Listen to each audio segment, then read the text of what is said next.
did a bit more research this week. Okay. Found a good story out about a monkey. Right. Which I'll told Ricky a little bit about it. Tell me, come on, tell it now. No, Right. no, tease I me reckon with we it. should keep this. It sounds exciting stuff. That's got 'em, right? Tell us about this monkey, Carl. You're going to love this one, Steve, Go on. right? So last week we were talking about how, like, a lad left his family because there was problems at home and that. He went and lived in the wood. He got airy, right? No. Leave it there, Rick. We haven't got time to go into Right, it. so... That's what happened. And that's what happened. He lived with the monkeys. He went airy. That's what happened. Looked into some other stuff about, like, airy kids and all that. Yeah. Came across this story about a bloke, right, who worked in a zoo. Oh, dear. Right? So... Trouble's brewing. Loving his job and that, but it's quite a lonely sort of job because you don't see many people. You're just dealing with animals all the time, right? So, anyway, he gets a bit pally with a monkey because it's the closest thing to a human. Well, that he is. Right. Yeah, but you can't really go that close to apes.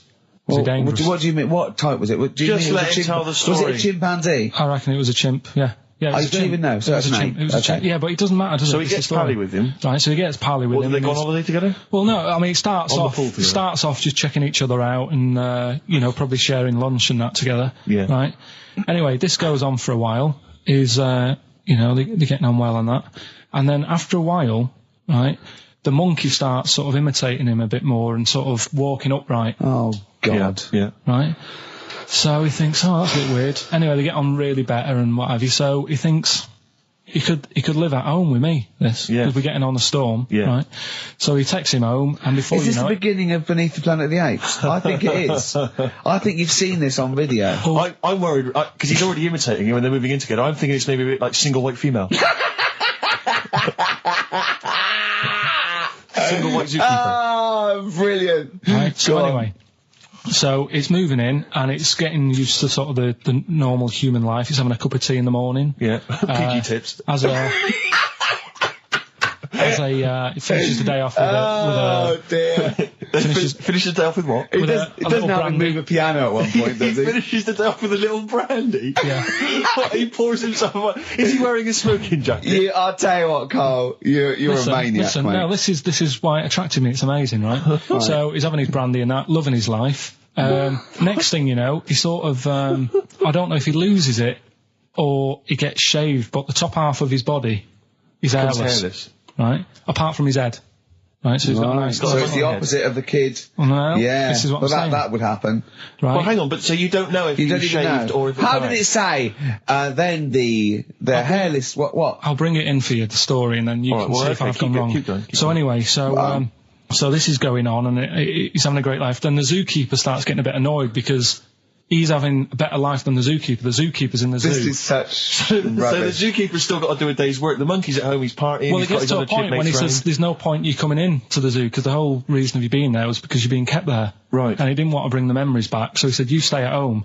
So You are you're talking such... Just let him finish. God, I don't know if I can sit here and listen to this drivel. I'm fascinated. it's It nearly sounds over anyway, amazing. right? It sounds extraordinary, Carl. So he's walking up, right? He's having a tea in the morning, finishing the day off with brandy.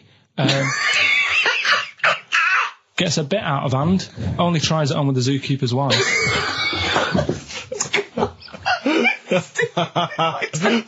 Make him go away, Steve. How does he do that? Well, because he's around humans a lot, he becomes a bit of a charmer. And, But what is it that he could do to seduce her? Pick fleas out of her? he didn't say. He's but- built. He was built. Yeah, it's well known. So what about that? Wait, what do you mean, what about it, Carl? It's obviously not true. It's obviously not true. This wasn't on the internet. This was in a book. So it's not a quick joke and just put it on a website. This is in a book. I don't understand how... I love that he becomes a charmer. He's got better taste in brandy. Exactly. And he... Oh, that What is... was it that he was doing that seduced her? I don't know. Maybe because he was at home more than the zookeeper was. But what would he be doing, Carl? the fact that- He's not going to be talking with her. They're not going to be playing like Trivial Pursuit. Maybe she liked the silent type. He didn't go into that. He just said that's when the trouble started. Carl, play a record. Right. Is that what Suzanne did when she brought you in? Coldplay, Clocks on XFM 104.9. Ricky Gervais, Steve Merchant and Karl Pilkington. Right, give me some monkey magic, Carl. Hang on, you better do the jingle, ain't you? Oh, chimpanzee that! Oh, you'll like this one. What I've found is, I found out like a lot of monkeys' names. Like that's how I found out about Oliver. Yeah. What do you mean you found out a lot of monkeys' names? Well, there's a lot of monkeys out there, and you think they're just called Monkey and what have you, but they're all given names, right? So this one that I found about, bit of a weird name anyway. It's actually called Crap. Its name, right? And so they're not born with those names. It's not like their parents give them those names. You know, they're just chimps. Yeah. Well, this one, right? And it's called Crap. Yeah, I know. Right, but do you know what it's famous for? What crap? Yeah. No. Go on. Is it involved with this show? It's the first monkey to have its name tattooed on its head. Yeah, again, I will say not by choice. There is no way that a chimp would go down to Camden Lock and go, are you a registered tattooist? I am, yes. Yeah, it's the cleanest, yeah. Go, okay, Can I have a look through your book? Can I have a look through your book? I'm looking for something quite gothic, but, I'd like, you know, what's your name? Crap. Oh, I'm not sure I can do that because you're not drunk, are you? I haven't had a drink. I've had some Mbongo, and that's all. But no. What are you talking about? The first monkey to have its name tattooed on its head. What are you talking about, There's got Carl? to be more information. Don't tell me you're leaving it there. There's got to be more information. That was it. And then I read it thinking, well, that's weird because that means there's loads of monkeys with tattoos on their head. If that's the first one. No, it could be still the only one. The first and only. Yeah, but would they report that? What do you mean, would they report it? This isn't the Washington Post you're reading. This is mentalists who do websites about themselves every day. What? There's got to be a third Why is act that to that news? story. Why is that news? How did you come across that? Well, First nut monkey with tattoo head. I mean, what are you talking about? But why did it have its name tattooed on its head? No, it didn't say that. I mean, yeah, I know, it's mad. But he didn't say why. Was that enough for you, though? Did you feel satisfied having read that? Did you not have other questions? There's no way that is in the Guinness Book of Records. There's no way that is cited in the Guinness Book of Records. I just read it as like, what a weird name for a monkey. And then, you won't have that on your head. What would be a good name for a monkey? I don't know, anything but that, really. Yeah. Dave. Ted. But what do you think of that then? Well, I don't know what to think about it because I don't know what you're telling me. I don't know that that's news. I don't know that it's true. I mean, I don't know where to start with that. Is that all you found? You found something about a monkey? I'll tell you, right, when I was searching for stuff on monkeys, right? Yeah. I was searching around like I always do, finding information, right? Yeah. And found out, are you aware of the Iceman? The Iceman? Yeah. Go on. Right? And to me, the monkey thing was more... What's the Iceman? Oh, the man that was found in the ice. So you're aware of him? Neanderthal man. Right, yeah. Ricky, do you know Not a about monkey, the Iceman? though. No, I know, but I just was looking at, like, info. Right. The 5,000-year-old fella who was preserved in a glacier. That one. Yeah. Right. Yeah. Do you find that more fascinating than the monkey? Well, I know that it's true. Yeah, it is true, but do you find it more fascinating? Well, simply because it's true, I find it more fascinating. I can't act on if someone, anything that's true is more fascinating. But you see what I get from the monkey thing, you go, I wonder if it was happy about that. And but you accept it straight away. You accept that is true and interesting, and I don't know what that is. I mean, to me, it sounds like a bit of cruelty towards animals. Yeah. Because I mean, if that's true, it's disgusting to tattoo a monkey's head. It's disgusting. Yeah. Do you know what I mean? Yeah. There's no way. That's what I'm saying. It doesn't do it. If they reported that a monkey went in and got a tattoo and chose it itself and then was riding a Harley Davidson down Camden, I'd go, that is incredible. But I'd really want to see it on the news, and it mustn't be anywhere near the 1st of April. You know what I mean? I think you've just blown next week's.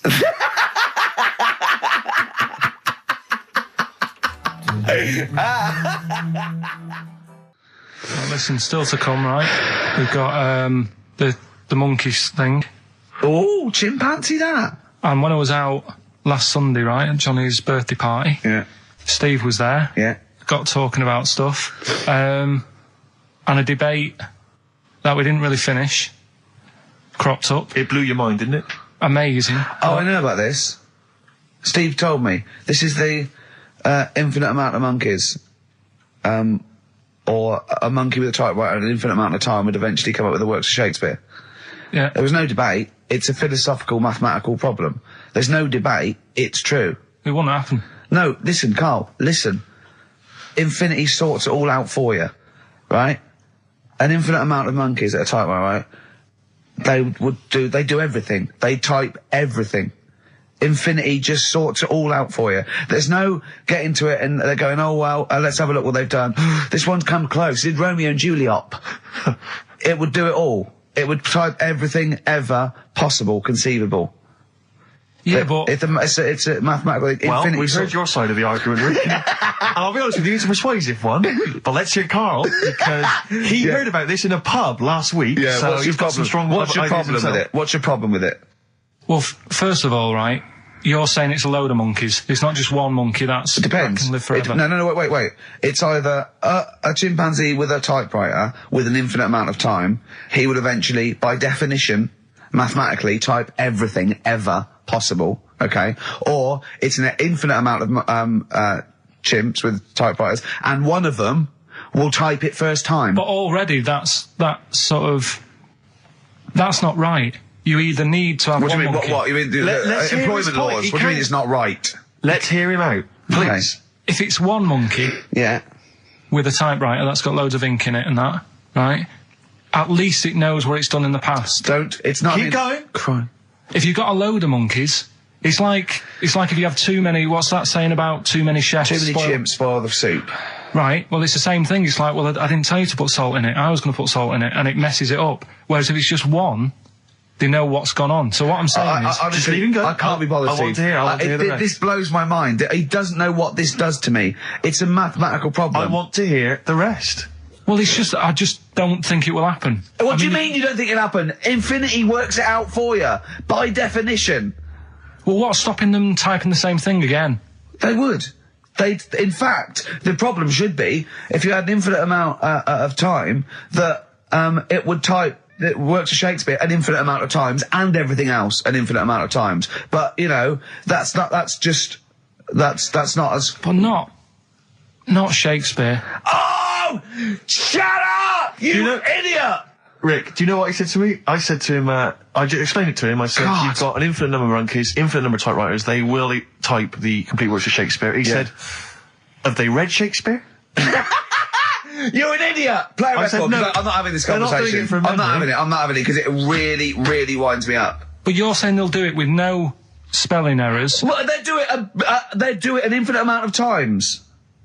And they do it wrong an infinite amount of times. And they spell the last full stop wrong an infinite amount of times. And they do it and they get one thing wrong in Hamlet wrong an infinite amount of times. They do everything an infinite amount of times. But are they going off a story that they've... Play a record, Carl, because I'm going to knock you out. I'm just saying, Shut up! do they know the story? Oh, They're monkeys! Oh, Christ. No, Right, okay. Roy Cole. She's a girl and I'm a man. Good that, innit? On XFM, 104.9, Ricky Gervais, Steve Merchant, Karl Pilkington. As ever, Rick, there's always someone who steps in to defend Carl. Okay, what is the defence? What is the defence? Here's an email from Scott Coomer. He says, Carl is actually right. I've got an A-level in statistics and probability. It doesn't matter how long they have and how many monkeys you have. You cannot guarantee they would type the complete works of Shakespeare. Infinity makes it probable they would get it right, but not definite. Yeah. Well, yeah. Yeah. That's what I was saying. No, you weren't saying, Carl. You don't understand it. Infinity sort of sorts it out. That if they do anything, they nearly do everything, won't they? No, I mean, they'll give it a good shot. No, that's not the point. But the I'd point be is surprised if they did one page right. Right, listen. It's not to do with consciousness. It's not to do with them aiming. They are just bashing away at the keyboard. It's like they're used to show that there isn't consciousness. They chose the chimpanzee because it can type, presumably, hit the keyboard. It's because they hadn't come across you at the time. Yeah. It's to take out thought out of it. It's to take out reason and trying, right? It's just random. They're saying that if you typed enough things, if the computer was left typing everything, if you left it for an infinite amount of time, and they chose Shakespeare because there is meaning behind it, and it's difficult to get it exactly right, to show you that infinity would come up with it's not just Shakespeare, it's every novel. It's everything. Fairly eloquent there from Gervais. A quick riposte, please, from Karl Pilkington. No, I'm just saying, what I don't understand, if it hasn't read it, then how does it know where it's going? Listen, right, listen, right, can I just explain to people, right, some people have said, oh, why are you cruel to Karl? He drives me mental with things like that. As I say, this discussion began because we were talking about a quote that Noel Gallagher supposedly gave. Now, I don't want to misquote Gallagher, but the gist of it was that he said, had I written Wonderwall or whatever, instead of the Beatles writing Strawberry Fields or whatever, I'd be the one that was considered the great songwriter, and it wouldn't be the Beatles. You know, it's just the fact that they came first that meant that they get all the credit as being the greatest band. I don't know where to start with that statement either. I mean, that's Gallagher's thing, and he's, you know, well, whatever. We know what we think of that. What was your point, Karl? You agreed with him, didn't you? Yeah, I reckon. Right? Do you know we've talked about putting a baby in a room before, and it'll know what colour it is and stuff. If you got a room that's painted red, right? But forget that, because that's going to confuse Hear him out. Hear him out. Listen to me. Say if they did some new TV show, right? Like what's that film with Jim Carrey in where the Truman Show. The Truman Show, right? So they make up a little room, and some woman has some kids, and you say, right, let's put the kids in this room, and they don't know what's going on outside. They don't know anything about, like, EastEnders and that. It's like their little world, right? They don't know anything that's gone on. How could a child survive without EastEnders? Right, listen. So, you sat in the room, right? And then, when they're all asleep... Right, wait for this bit. Someone Have you heard this bit? Wait for this bit. They're all in a room. Yeah. They're asleep. Yeah. Someone pops in, puts a guitar next to the bed. Right? Nips off out again. They wake up in the morning... And one of them goes, what's this? They don't even know it's a guitar because they've never seen one, right? They're talking English, though. Yeah. We just left guitar out of the vocabulary. Right, so... There's plenty more to come. So, one of them will pick it up, and they'll go, I don't know what it is, and they'll start strumming, they'll go, that sounds good, doesn't it? Give them a few weeks, they could come up with Hey Jude. Whereas, typing Shakespeare... A monkey that can't even spell. I see that. Can't answer it. I might come with you, Rick, if that's all right. We've got to sort out that Christmas special as well. Yeah, no, sure. All right, I see that. I'm shooting off then as well. Cheers, Karl. Go on, he's getting all stressed because I screamed. Sparky's Dream, Teenage Fan Club. I'll tell you, I'm sick of the screaming, Rick. I'm sick of that. I mean, no wonder Karl hates you, and that is the word I don't use often, but he does, and I've spoken to him in the past, and he loathes you. Monkey news. Give us one of the screams so the audience at home gets a taste of it. I'm taking my headphones off. No, I'm not going to scream. Go on, let's see what... Right, that come wasn't what you were doing. Was it worse than that? Yes! Right, come on, monkey news. We're not monkey news. It's not called monkey news. Chimpanzee, we're not going to pack all the monkey stuff in. We've got a quarter of an hour. What other show can say that? Yeah. We're not going to pack in all the monkey news. We've got 15 minutes where we can't get all the monkey information in. Right, come on. You're going to love this one. Go on. Let's have the jingle. Oh, chimpanzee that! Right, I don't know how recent this was. Oh, God. 17th century? But it happened in Hackney, right? If you're outside London, that's in a place in London. And it's this monkey that's going about Hackney, nicking DVDs. Even the monkey didn't go for videos. Even the monkey knew, well, there's no point getting on VHS. The Grudge on VHS. You're having it. Throw it back. Right, and there's a girl called Lisa who works in our office here, right? And I mentioned it to her because she lives in Hackney. I said, you familiar with this? And she said, oh, I remember something about it, which annoyed me. The fact that a monkey's running riot, but she didn't know the full story, and she lives there. What do you mean a monkey? Do you mean a chimpanzee or a monkey? I don't know. Is he a zoo in Hackney? Is he a zoo there? I don't know what sort it was, but it was like. Is there a zoo in Hackney? I don't know. That's what I was asking. So right, get on with the story. So anyway, it's been robbing stuff, and the other bit that really puzzled me, right, is the fact that. And you're not easily puzzled by monkey news. They took fingerprints. What do you think about that? Well, they took fingerprints, presumably because they didn't know it was a monkey to start with. No, they did. They saw it, nicking stuff, and he said get fingerprints. So that means there's more than just one doing it. I'm gonna have a heart attack. He had to fax them to Interpol. Yeah. We know that is. Yeah, it's Brian the monkey. Yeah.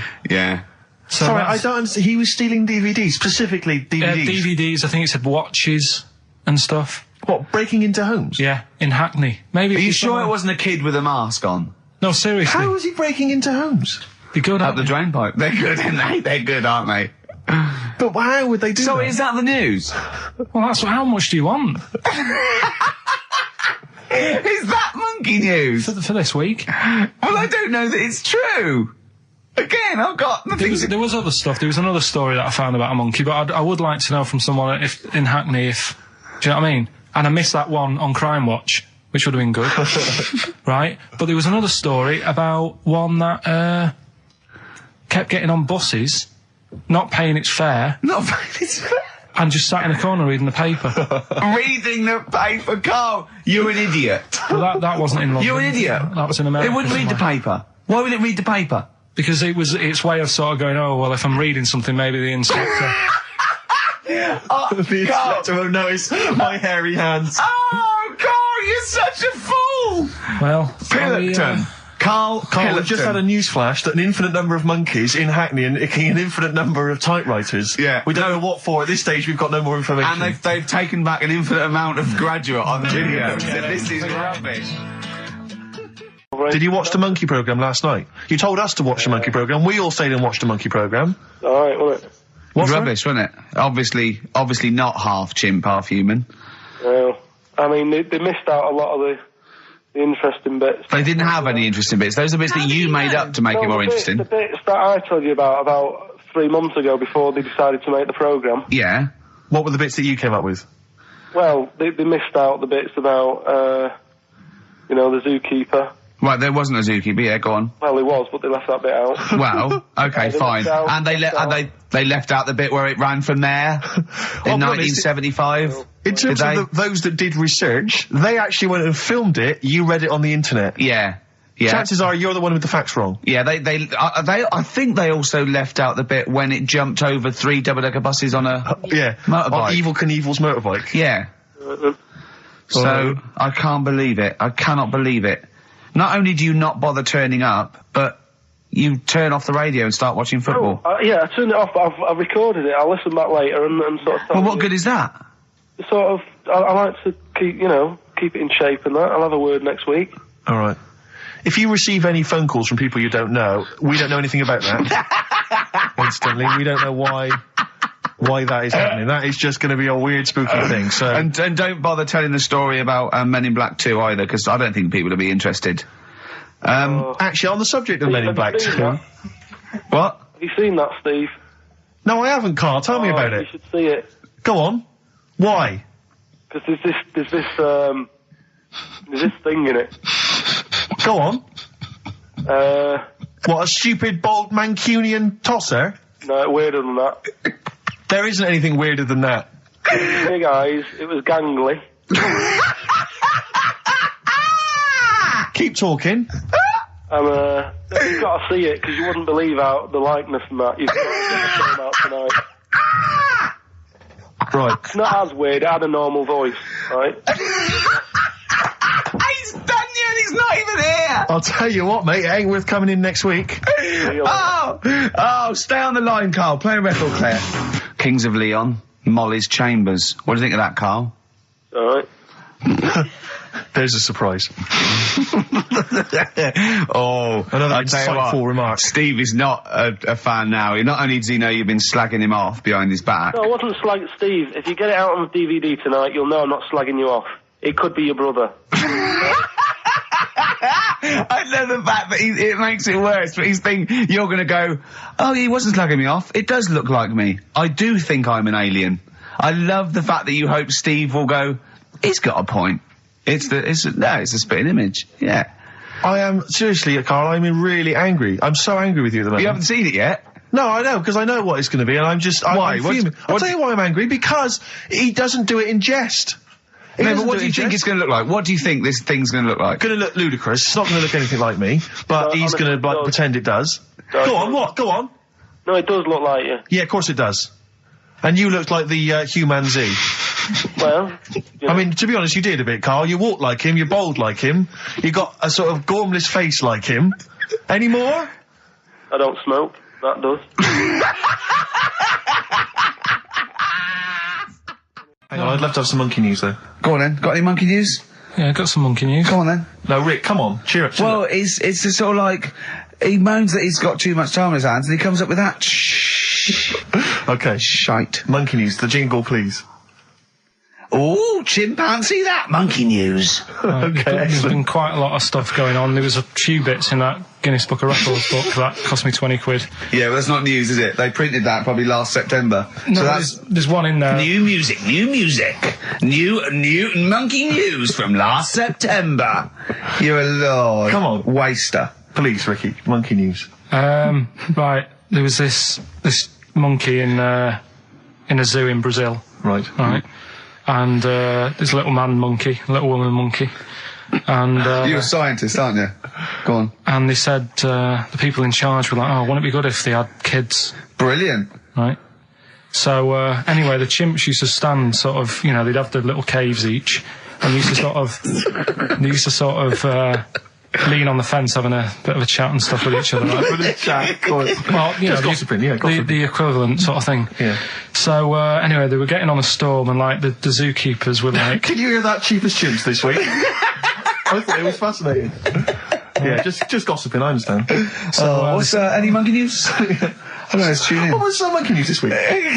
Come on. It was from last September. so they were there was, you know, stood there having a chat, and the zookeepers were like, I wonder if they're ever gonna, you know, have kids and that. Yeah. Anyway, it went on for ages, you know, this just chatting, no sort of action. Blimey. So what the zookeepers did was, they said, I know, they'll have kids. Are we letting that go?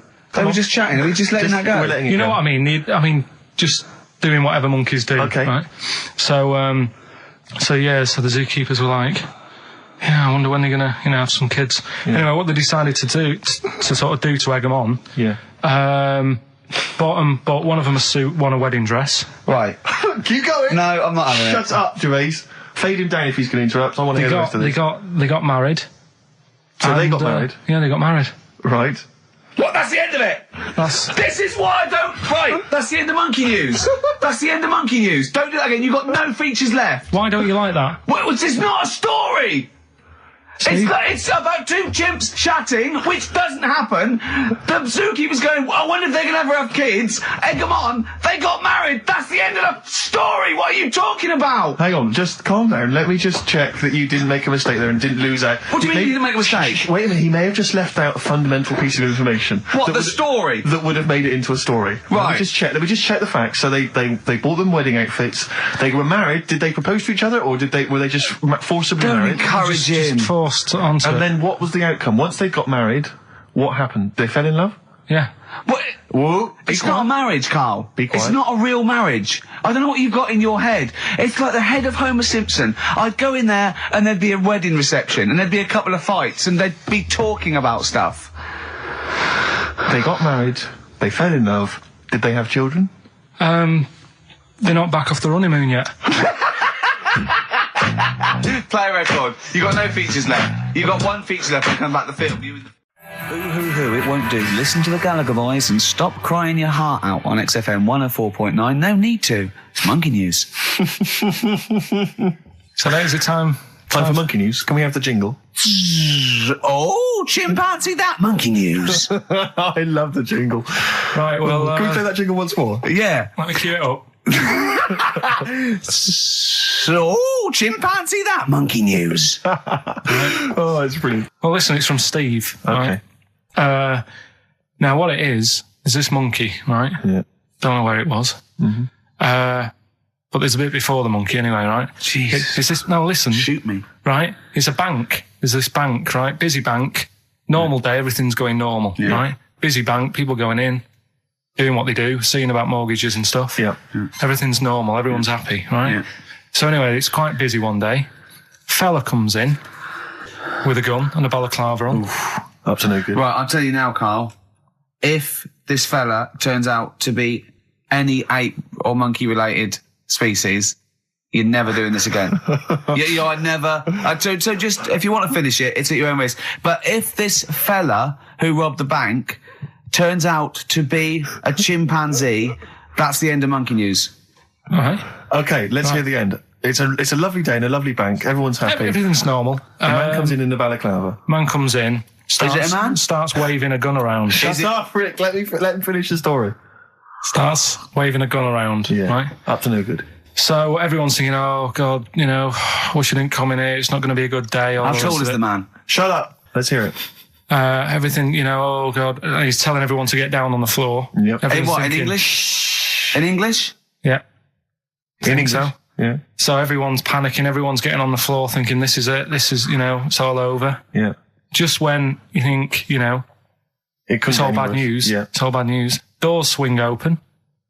Little monkey wanders in. God, it's worse. Shut up, Rick. Little monkey wanders in, right? The robber's like, what's going on here? He's telling it to get down on the floor. I don't think it was taking any notice. No, right? it was just busy asking for coffee. It runs in. I don't know if it was going to withdraw or deposit or whatever. It wanders in, right? Goes up to the robber. Where did it come from? Shut up. Will you let him finish the story and then ask questions? That's only fair. Okay. Wanders in.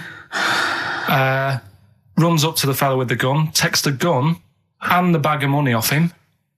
Everyone's like, yay, we've been saved. Then the monkey starts backing out with the gun and the money. Shut up. Sit down and finish. I'm not having this. And He does a runner with the money and the gun. No one's seen it since. You are an idiot. I mean, you have said some stupid things in your time. What are you talking about? It's a story that happened. No!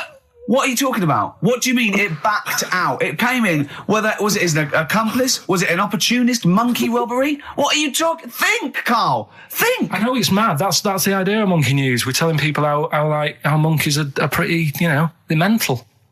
They're up to no good. What do you think? They've never seen the monkey since. What, did he have a getaway car waiting? Did he swing his way to freedom? Where was this?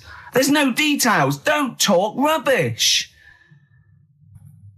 Well, yeah, Steve emailed it in. He's got it off the net. And the funny thing is... Can I see it? Have you got the information there? Yeah, the funny thing is, it wasn't just him who sent it.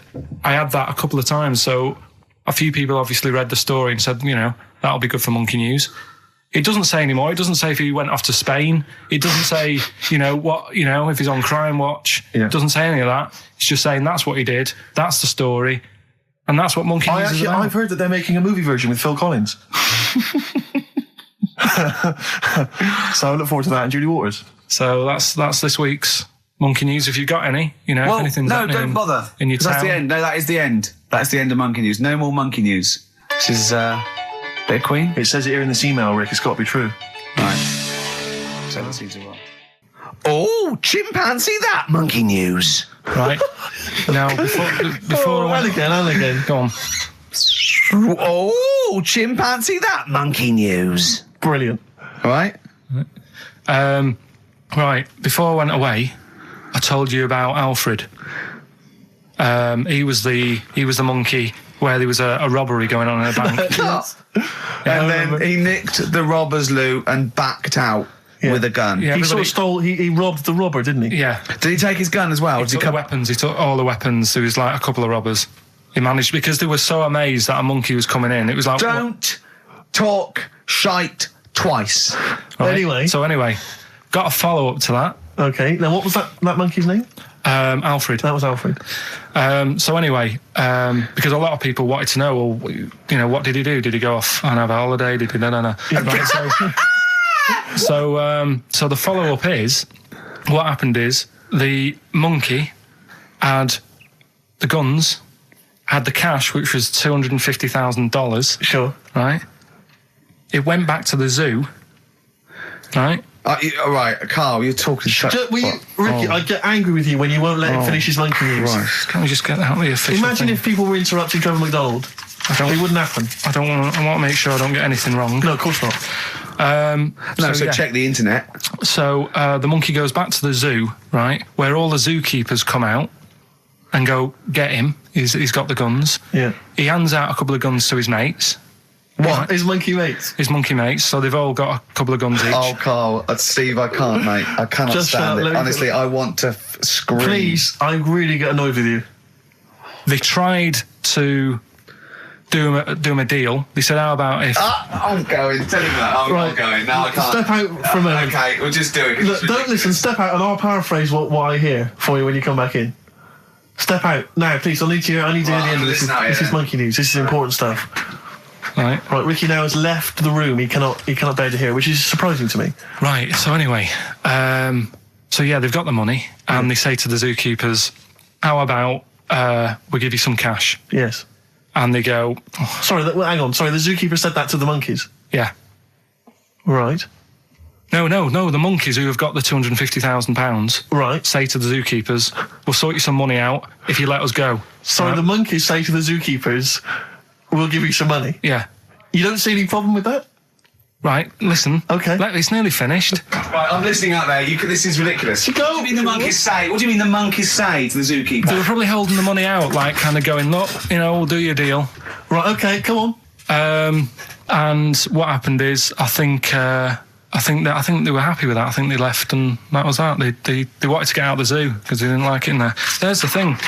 Right, I don't. Just have a look. Right, Carl, think. Right, how did they get out in the first place? This one. Just let Steve have a... So why did he go? So he went and robbed. He thought. What? He knew there was going to be a robbery that day, did he? He might have been getting some money before they went to escape, and then that happened, and they had more money. They might have been withdrawing some stuff out. What do you mean? If he was planning on leaving the zoo, he's going to get his savings. What are you talking about?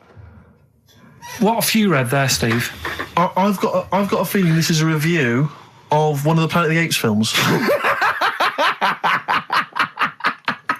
I think it's Escape from the Planet of the Apes. I'm not certain. It could be Beneath the Planet of the Apes. Right. What? I mean, Carl, think. Please think. Right. So this monkey, right? He leaves the zoo, right? So he leaves the zoo, which he can do presumably. What? They leave him the keys or what? They're chatting to him. They might as well. He goes to a bank. What's he thinking of doing? Sees a robbery, probably by chance. He probably wasn't tipped off, was he? Or has he got one of those police scanners? Probably got one of those police scanners. Well, I think he was going to the bank to get a mortgage to build a slightly. I think he wanted an extension, didn't he, on his cage? Think of that. And so I love the fact that he hands out the guns and they do a deal. It's honestly, you've got the best mind working on radio today. It's incredible. The only person who makes less sense is Terry Wogan. He goes up and down, doesn't don't know he? what he's talking I about. can't understand his sentences because I don't know. No, it's like free-form poetry. Yes, I don't know whether it's the end of a sentence, in the middle, Sure. a new one. Yeah. Yeah. But Let's have the jingle again, a record, and then we'll probably have to wrap up the show, I imagine. that was chimpanzee that monkey news. Chimpanzee that monkey news night. Excellent. Good. So we'll sort of get some monkey experts on maybe next week to dissect it. Right. You ready? Yeah. Right. There's this monkey. Right? Oh, yeah. It's called Jack. Yeah. Right. I got pally with this bloke who worked in a railway station. How? Pen pals? I don't know. I didn't say all that. I'm Internet, just telling probably. you. I'm Chat shortening rooms it. on the internet.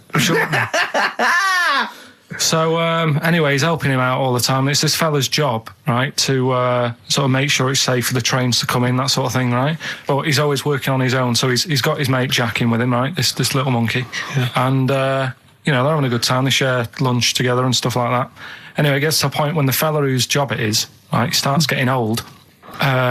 And Jack, the monkey, starts getting more involved. Presumably this is a chimpanzee as opposed to a monkey, you mean? When you say think it's, monkey, it's generic term, you mean chimps usually, don't you? Yeah.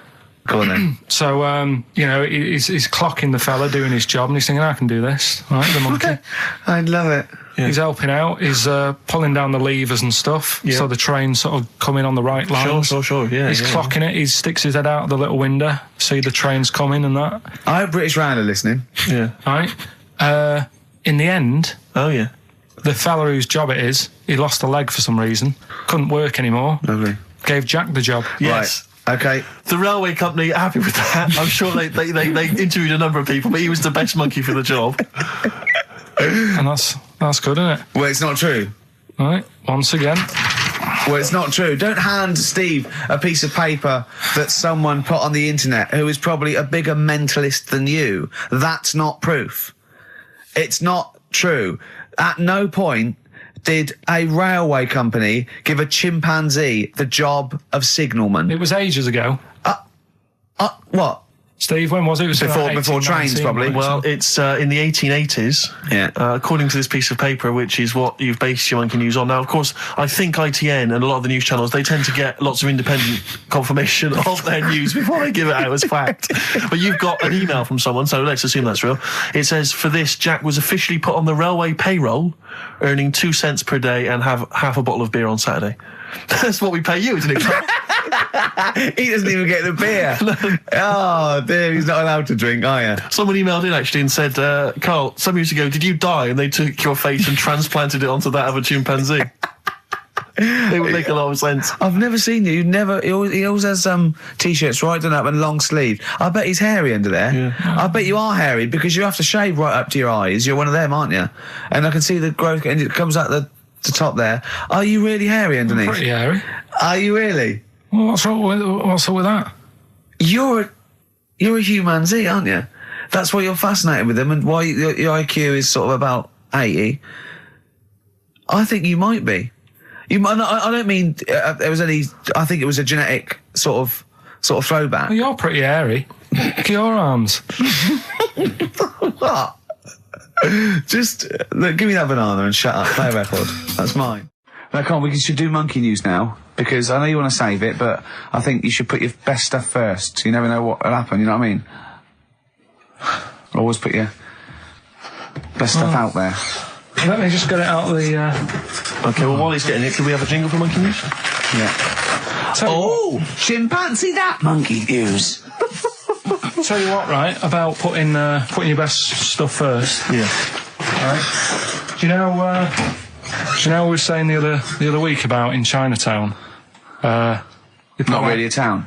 Well, it's not a town, right? And like the restaurants, they have like those horrible dead ducks and chickens just hanging in the window, yeah. An octopus and all that just hanging there. Yeah. And that doesn't like make you want to go in, does it? No, sure. This morning, walking through Soho on the way in, walked past this sort of strip joint place. This woman said, "Do you want to come in, sir?" Right, turn round. She must have been about 80. So you're equating her to a hangy bit of octopus. Well, you said, are you performing? And a chicken. I'm just saying, again, put your best stuff at the front door. Yeah, good thinking. Right, anyway, bit of monkey news that's been sent in. Right. Gareth in Catford. Right. Good work, Gary. Basically, it's about this monkey Oh, yeah. in the jungle. Yeah. It's got a gig at an hairdresser's. What are you talking about? What are you talking about? It's got itself a nice little job going in an hairdresser's. As what? It gets people sitting down, and what it does before the people have their hair cut, that it sort of sits there, and it goes through people's hair, makes sure it's clean, and people are loving it. Right, So it's a pet monkey. It's nothing to do with it getting a gig in an hairdresser's. It's a pet monkey. It's not working at Monkey and Guy. Yeah. No, seriously, it's in there. I think it might have started off as a job, and then. So what does it say? It says junior £15, stylist £35, and monkey £63. So I didn't quite follow. It's in the jungle. It was wandering about. Right. Maybe it did But start it looks good, its hair looks good. Someone thought, hang on. But never, ever, you see, people make that mistake with hairdressers anyway. I always say, well, if the hairdresser's got a good haircut, go to where he's going. So, Can we just go back to monkey news for a second? So anyway, that's all, yeah. I didn't quite follow why he's still his salon is in the jungle, or where is it? No, he was doing what he does in the jungle, right? Right. He's walking about, he wanders into the hairdressers. Yeah. Maybe they didn't have him on, like, as a job straight away. He was just there. He was training, this is nice. He's sat there picking the knits. Carl, I don't know where to start. Then it's just it's the embellishment. You don't walk in. He walks from a jungle to an hairdresser's. I mean, you're an idiot. You really are. I'd love to see you try and get a job in an hairdresser if there was another monkey up for it. You'd never get a job. So he was good at that. People said this is relaxing. Apparently he had really nice hands, soothing, right, on people's heads. They said, let's put him on the payroll. So Let's put him on the payroll. What do you mean? Yeah, I'll give you that. Okay, this is the news item, is it? Customers are queuing up to have their hair done at a salon in the jungle There you go. by a monkey. Judy, a pig-tailed macaque, has a reputation as the best exterminator of head lice in Kane. There you go. She is so good, some customers fall asleep under her gentle touch. Regular Amporon Chekema said, Judy's hands are so soft and gentle, I really feel I can relax. But you know that is doing what it does naturally. It's looking for, like, salt and stuff in the hair. Yeah. And nits. It's not on the payroll. It doesn't complain about when it gets deducted at national insurance. It's not part of the union. Yeah. Do you know what I mean? But a good monkey news, backed up with good tabloid journalism. With solid evidence there. So now I think maybe we should start marking the monkey news, Rick. I don't know what you think. Giving it marks out of 10, maybe. For both interest and validity. Well, for interest, I'll give it 7. For Carl believing that there was something to this monkey, thinking it had a job and getting paid. But it was also doing kind of perms 2 and colouring. 2. Yeah. Ridiculous. Again, ridiculous. More monkey news next week. Hopefully let's just hear that jingle again. Oh, chimpanzee that monkey news. So let's have official monkey news. Play the jingle. Oh, chimpanzee that monkey news. Alright, we've got to be quick. Go on. This is something that was sent in to me ages ago, and I don't know why I haven't done it yet, because it's brilliant. We were talking about monkeys typing, the Shakespeare theory and all that. Well, this is about a little monkey called Marty, right? Basically, it's in some science lab, right? It's in there. It was wandering about out of its cage, right? The lab fella was busy on the phone or something, right? And Typical. it's wandering about. It goes up to a PC that's in the corner, a little computer, types down, my name is Marty, right? So the fella got off the phone, saw this on the screen with the monkey sat there, says to his mate, have you done this? Right, hold on, Carl. Let him finish. Before you question, always let him finish. I don't know what to do. Time's against us, come on. He said, have you done this? He says, done what? He said, this on the screen here saying, my name's Marty, right? He goes, what are you talking about? As he's having an argument with his mate saying, you're lying, you did it. Monkey's sat there, typing, this isn't a practical joke, my name is Marty. Right, and that's the end of the story? I'm not coming in next week. I think we need a week off. I actually think we need a week off. It's doing a web chat or something. You can go online and have a chat with it. The monkey's doing a web chat. I don't know. Has he got his own website yet? His favourite Buffy the Vampire Slayer? Have a look at that, have a look at that. Right. Do you believe that, Carl? It's all there. No, but do you believe it? Do you believe that monkey could type that and then say this is not a practical joke when he's still arguing? Weird, isn't it? Oh. What do you reckon, Steve? Yeah, well, it's obviously a wind-up. It's a joke. It's not even... You haven't even got some of the facts wrong. It's just a wind-up. Have you noticed the date? Is it April the 1st? It is April the 1st. You are joking. That it was sent. You're an idiot, Carl. It was sent on April the 1st, Carl. So you're saying the monkey knows it's April the 1st, but you And don't it's doing believe... a wind-up, yes. Yeah, I think the monkey has thought, I'll do it on April the 1st so that people think that it's a wind-up. In actual fact, I am a monkey that can type and read. It's a shame you never went into investigative journalism. You could have brought down, the Watergate scandal. Poor Carl. Well, I was thinking of a song that sums us 3 up. Yeah? What are we? What do you think? How would you sum us up? Tricky. Well, young, gifted and black. True enough. Apart from a couple of them. Yeah, we're not gifted. No. And we're not very young. No, I'm certainly not. Shall we take a week off? Yeah. Should we maybe just knock it on the head altogether? We'll take a week off and see what happens. Okay. See you next... No, let's not see you next See you in week. a couple of weeks. Yeah. Cheers then, Carl. Alright. Is there some monkey news? Goes without saying. Of course. Does it really? That monkey news is safe, isn't it? It's not like, You're always going home with monkey news. You know it's there. Yeah. It's like songs of praise on a Sunday.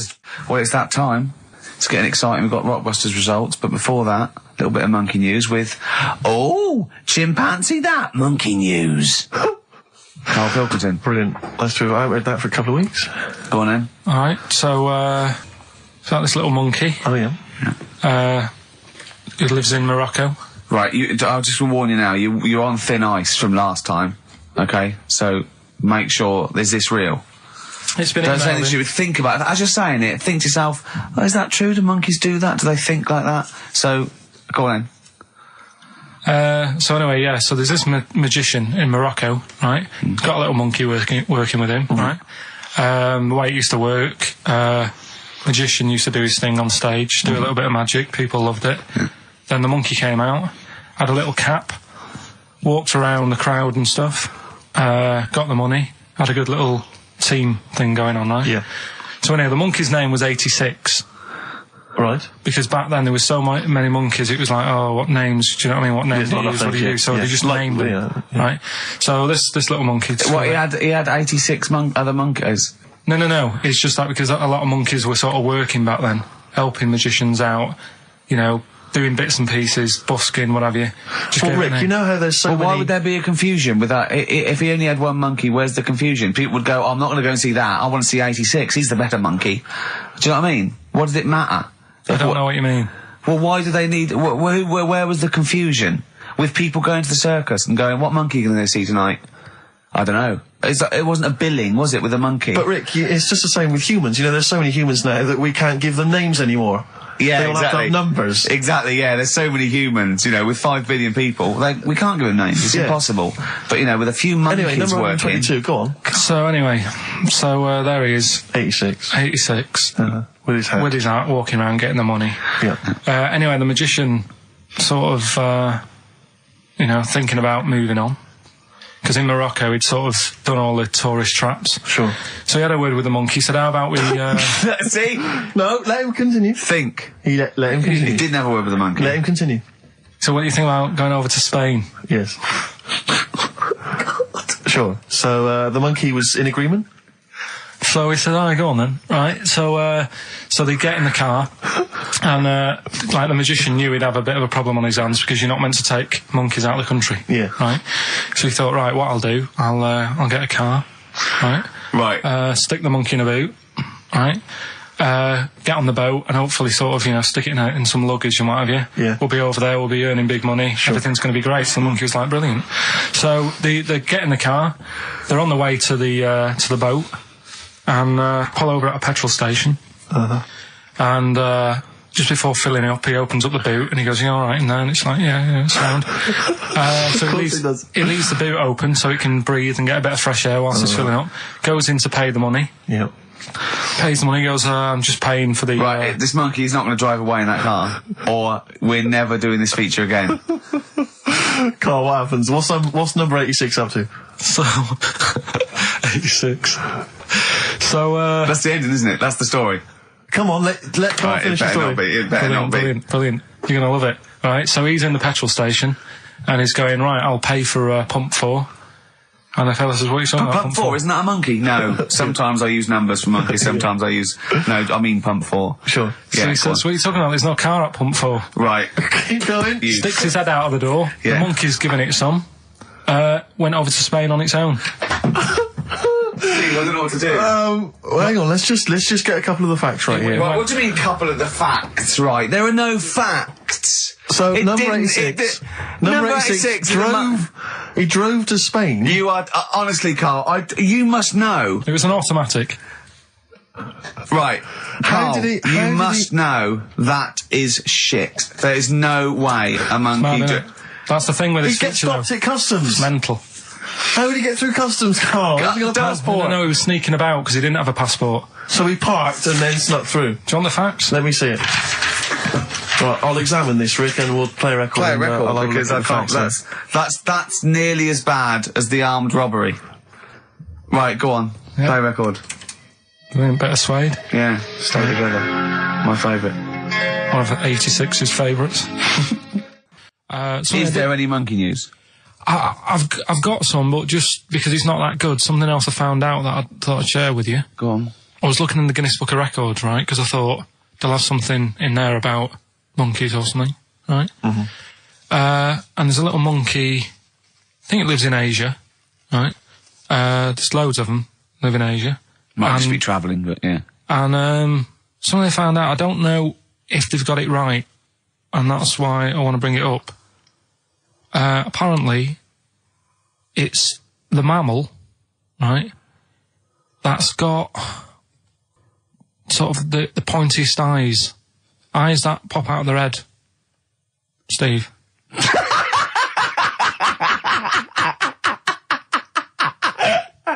Now, the thing is, right, I thought that's interesting. Yeah. Apparently, it's the biggest with the sort of goggle eye type thing. Right, yeah, go on. Apparently, they come out of their head 1.6 centimetres. 1.6 centimetres? What, you mean they protrude? Yeah. They protrude from the head at 1.6. Okay. What? How long? Have you got a ruler, Rick? 1.6. He's having a go. I'd say I'd be a little bit annoyed if the monkeys beat me. Well, I don't think it has. That's what I'm hoping. Is there anything we can... I mean, what's 1.6? Oh, can you... It's about... Drop your trousers. It's, about 3/4 of an inch. What do you think? I don't know. Have they got it right, or what? Maybe I should come down to Monkey World with you next week. So anyway, so that's not the monkey news, that's just something that crops up and... Sure.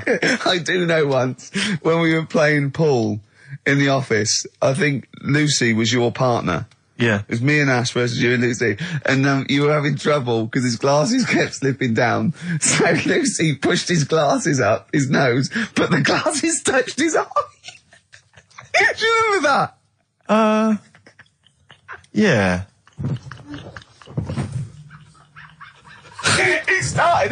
He started it. Well, you're the one who joined in. No, I know, and I feel bad now. Yeah.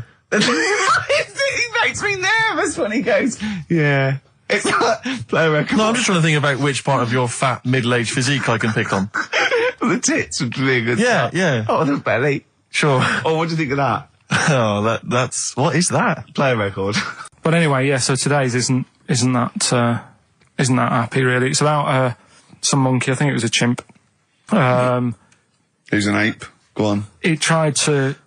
I mean, the story sets off at a sort of a weird thing. Yeah. It's something about he went to Russia to do some business. What are you talking about, Carl? He jumped past that bit, though. It didn't start there. What are you... Do you know what I mean? It didn't tell you what he was doing. It just said, there's this monkey, he went to Russia. To do some business. I know. Do some stuff. I don't know. Bit of monkey business. And, anyway, didn't work out. So, they were furious. We wanted a surgeon, you send us a monkey. Anyway, ended up being homeless. Oh. No, you're It's joking. always taking a turn for the worst. What, couldn't even get into like a tree hostel or anything like that? That's the problem. And, God. ended up homeless. Got in with some tramps. I don't know where to start. Come on. Yeah, so he's knocking about with some tramps and stuff. Sharing drink and what have you around a little fire. They broke into some home, not sort of squatted. Right, so Into not the homeless flat. anymore.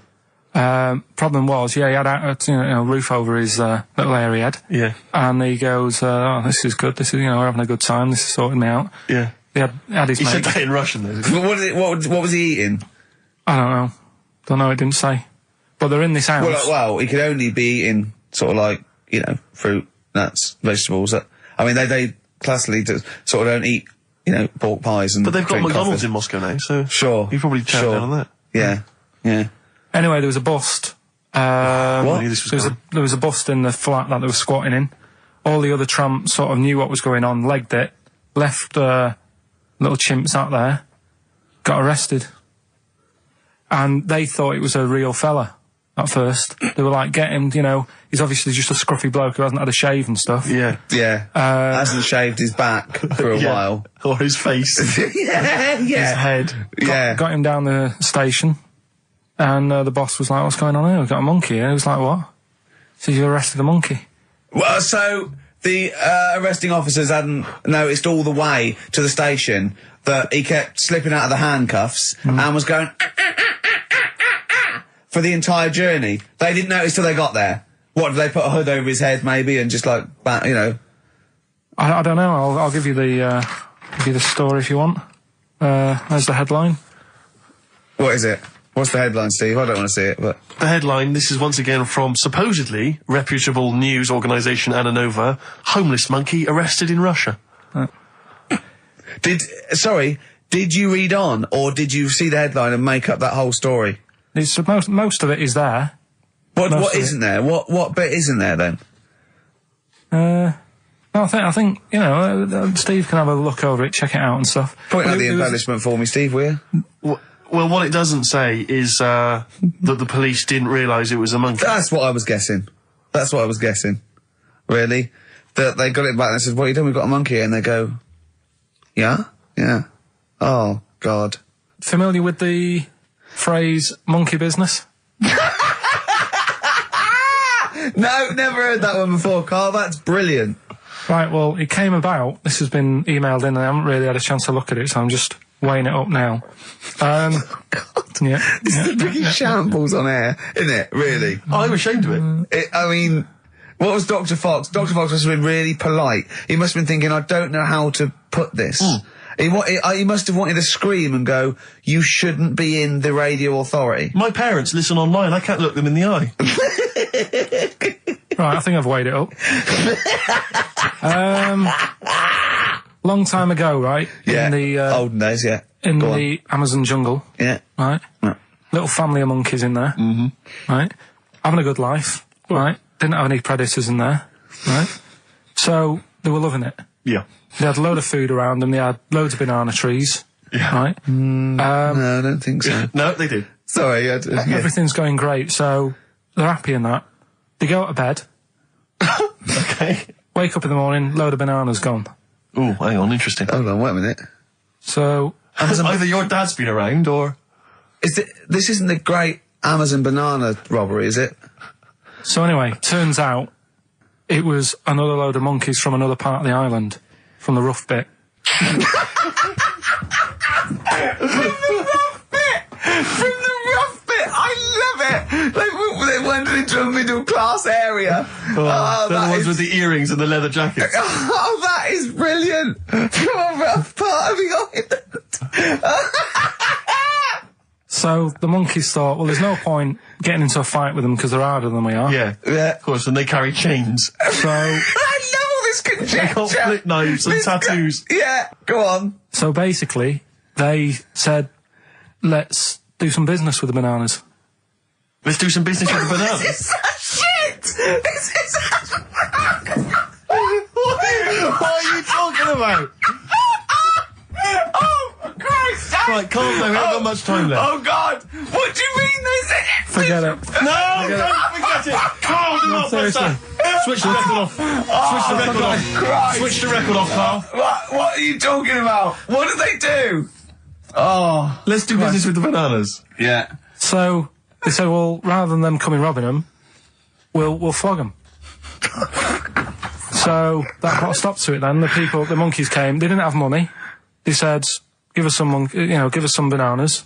And it says here... So what, they exchange bananas for bananas? For berries and nuts. So that's where the phrase monkey business No, it's comes not. from. Little business to set up. Right, there, God. That's the end of that as well. So that's the end. That is a shame. That's the end of Rockbusters and Monkey News. Well done. You've done it in one show.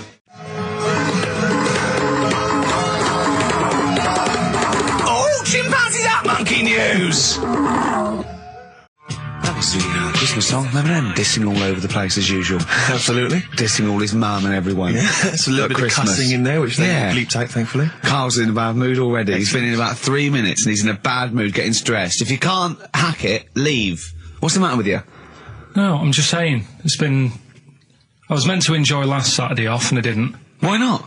Why is that our fault? Because you weren't here? Just because, I don't know, but... Are you not in the Christmas spirit? Why didn't you enjoy last Saturday? What did you do? I went all the way back up north again, right? Because it was Suzanne's dad's birthday, right? I was busy last week, didn't have time to get him a present or anything. Didn't have time to get him. So I got to Euston Station, bought a card for him, which was a Christmas card, so he wasn't happy because he was saying it's my birthday, and I said, well, I won't be seeing you again. So I've got a joint card, and then we went out. Did you get him a present? Well, no, because we went out on Saturday night for something to eat at this pub that he likes. It was a nice steak and onion rings, right? Lovely. So he should have been happy anyway. Yeah. But... What, you paid for it?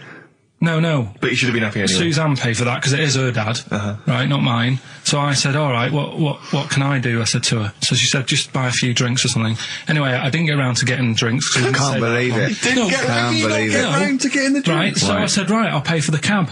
Right. Oh, what a lovely Christmas gift that is. Yeah, So, £2.50. I paid, no, it was like in £3 Manchester there, it is. £3 back. So £6 you spent on him? Well, no, I spent more. See, that's what he said. He You said, get the Bolton and back, can't you, for that? He said, oh, you spent on me £6 for my birthday. I said, no, I haven't, because I gave the taxi driver a tip. I'm a little bit worried about his attitude as well. Because even if, I mean, that is a stingy present, but you don't say... Well, I mean, let's be honest, that's the worst Christmas gift ever, because, I mean, you're pretty bad, like we discussed in the past, but at least you spend a bit of money. Yeah. It's just thoughtless. Yeah. This is nothing. I know. You haven't given him any time. I mean, I would... And I knew my demographic. They loved it, my family. the They couldn't scratch believe card. their luck. You know. Well, a tenner. You spent a tenner on him. Well, the cab fare was £6. But the thing is, it's not. I don't think he's saying that. I think it's the fact that this is like, you know, frittering away in it's kind of thoughtless, isn't he would have loved to. I'm sure he would have been appreciative of a lovely £10 gift that you cared about and bought. A book he probably likes, Fly Fishing, doesn't he, by J.R. Hartley? If you'd have bought that, he'd have gone, that's what I was looking for. Or what I was looking for, Carl. Bloody hell, Carl, you little bald twat. That's just what I wanted. So, all right. So just calm down. So what have you got planned for Christmas? Is this what I mean? Are you doing the same approach with Carl, Suzanne? excellent. You've paid me milk bill for this week. That were nice. I'm spent this year. So have you planned anything for Suzanne, or are you just... Yeah, I'm taking her out Christmas Day for something to eat. Well, does she know that? Was that? She's working today, so she, you know, so... Right, okay. So what Christmas gift have you got? That's it, I'm taking her out. What, you haven't got a present? No, because we spent a lot Don't this forget, year. that's half yours, though. You're not going to just be sitting there watching her eat, going, oh, I'm hungry, but I spent all. You're going to be eating as well. That's half yours. So she's got nothing to unwrap. He's like a cat who's been hit. She's got nothing to unwrap. There's nothing. She's going to hand something over to you, because I've met the woman. She will. She'll hand something over, you'll open it, you'll love it. I might get something today. You shouldn't take me to begrudgingly persuade me to do it. God. Yeah.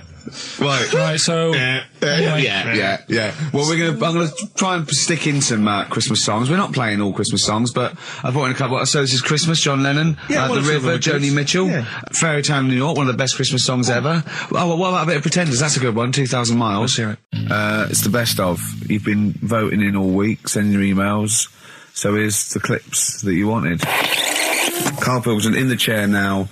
The talked about, the acclaimed Educating Ricky. Right, well, just in case anyone's new, doesn't normally listen. Yeah. Basically, I'm educating Ricky.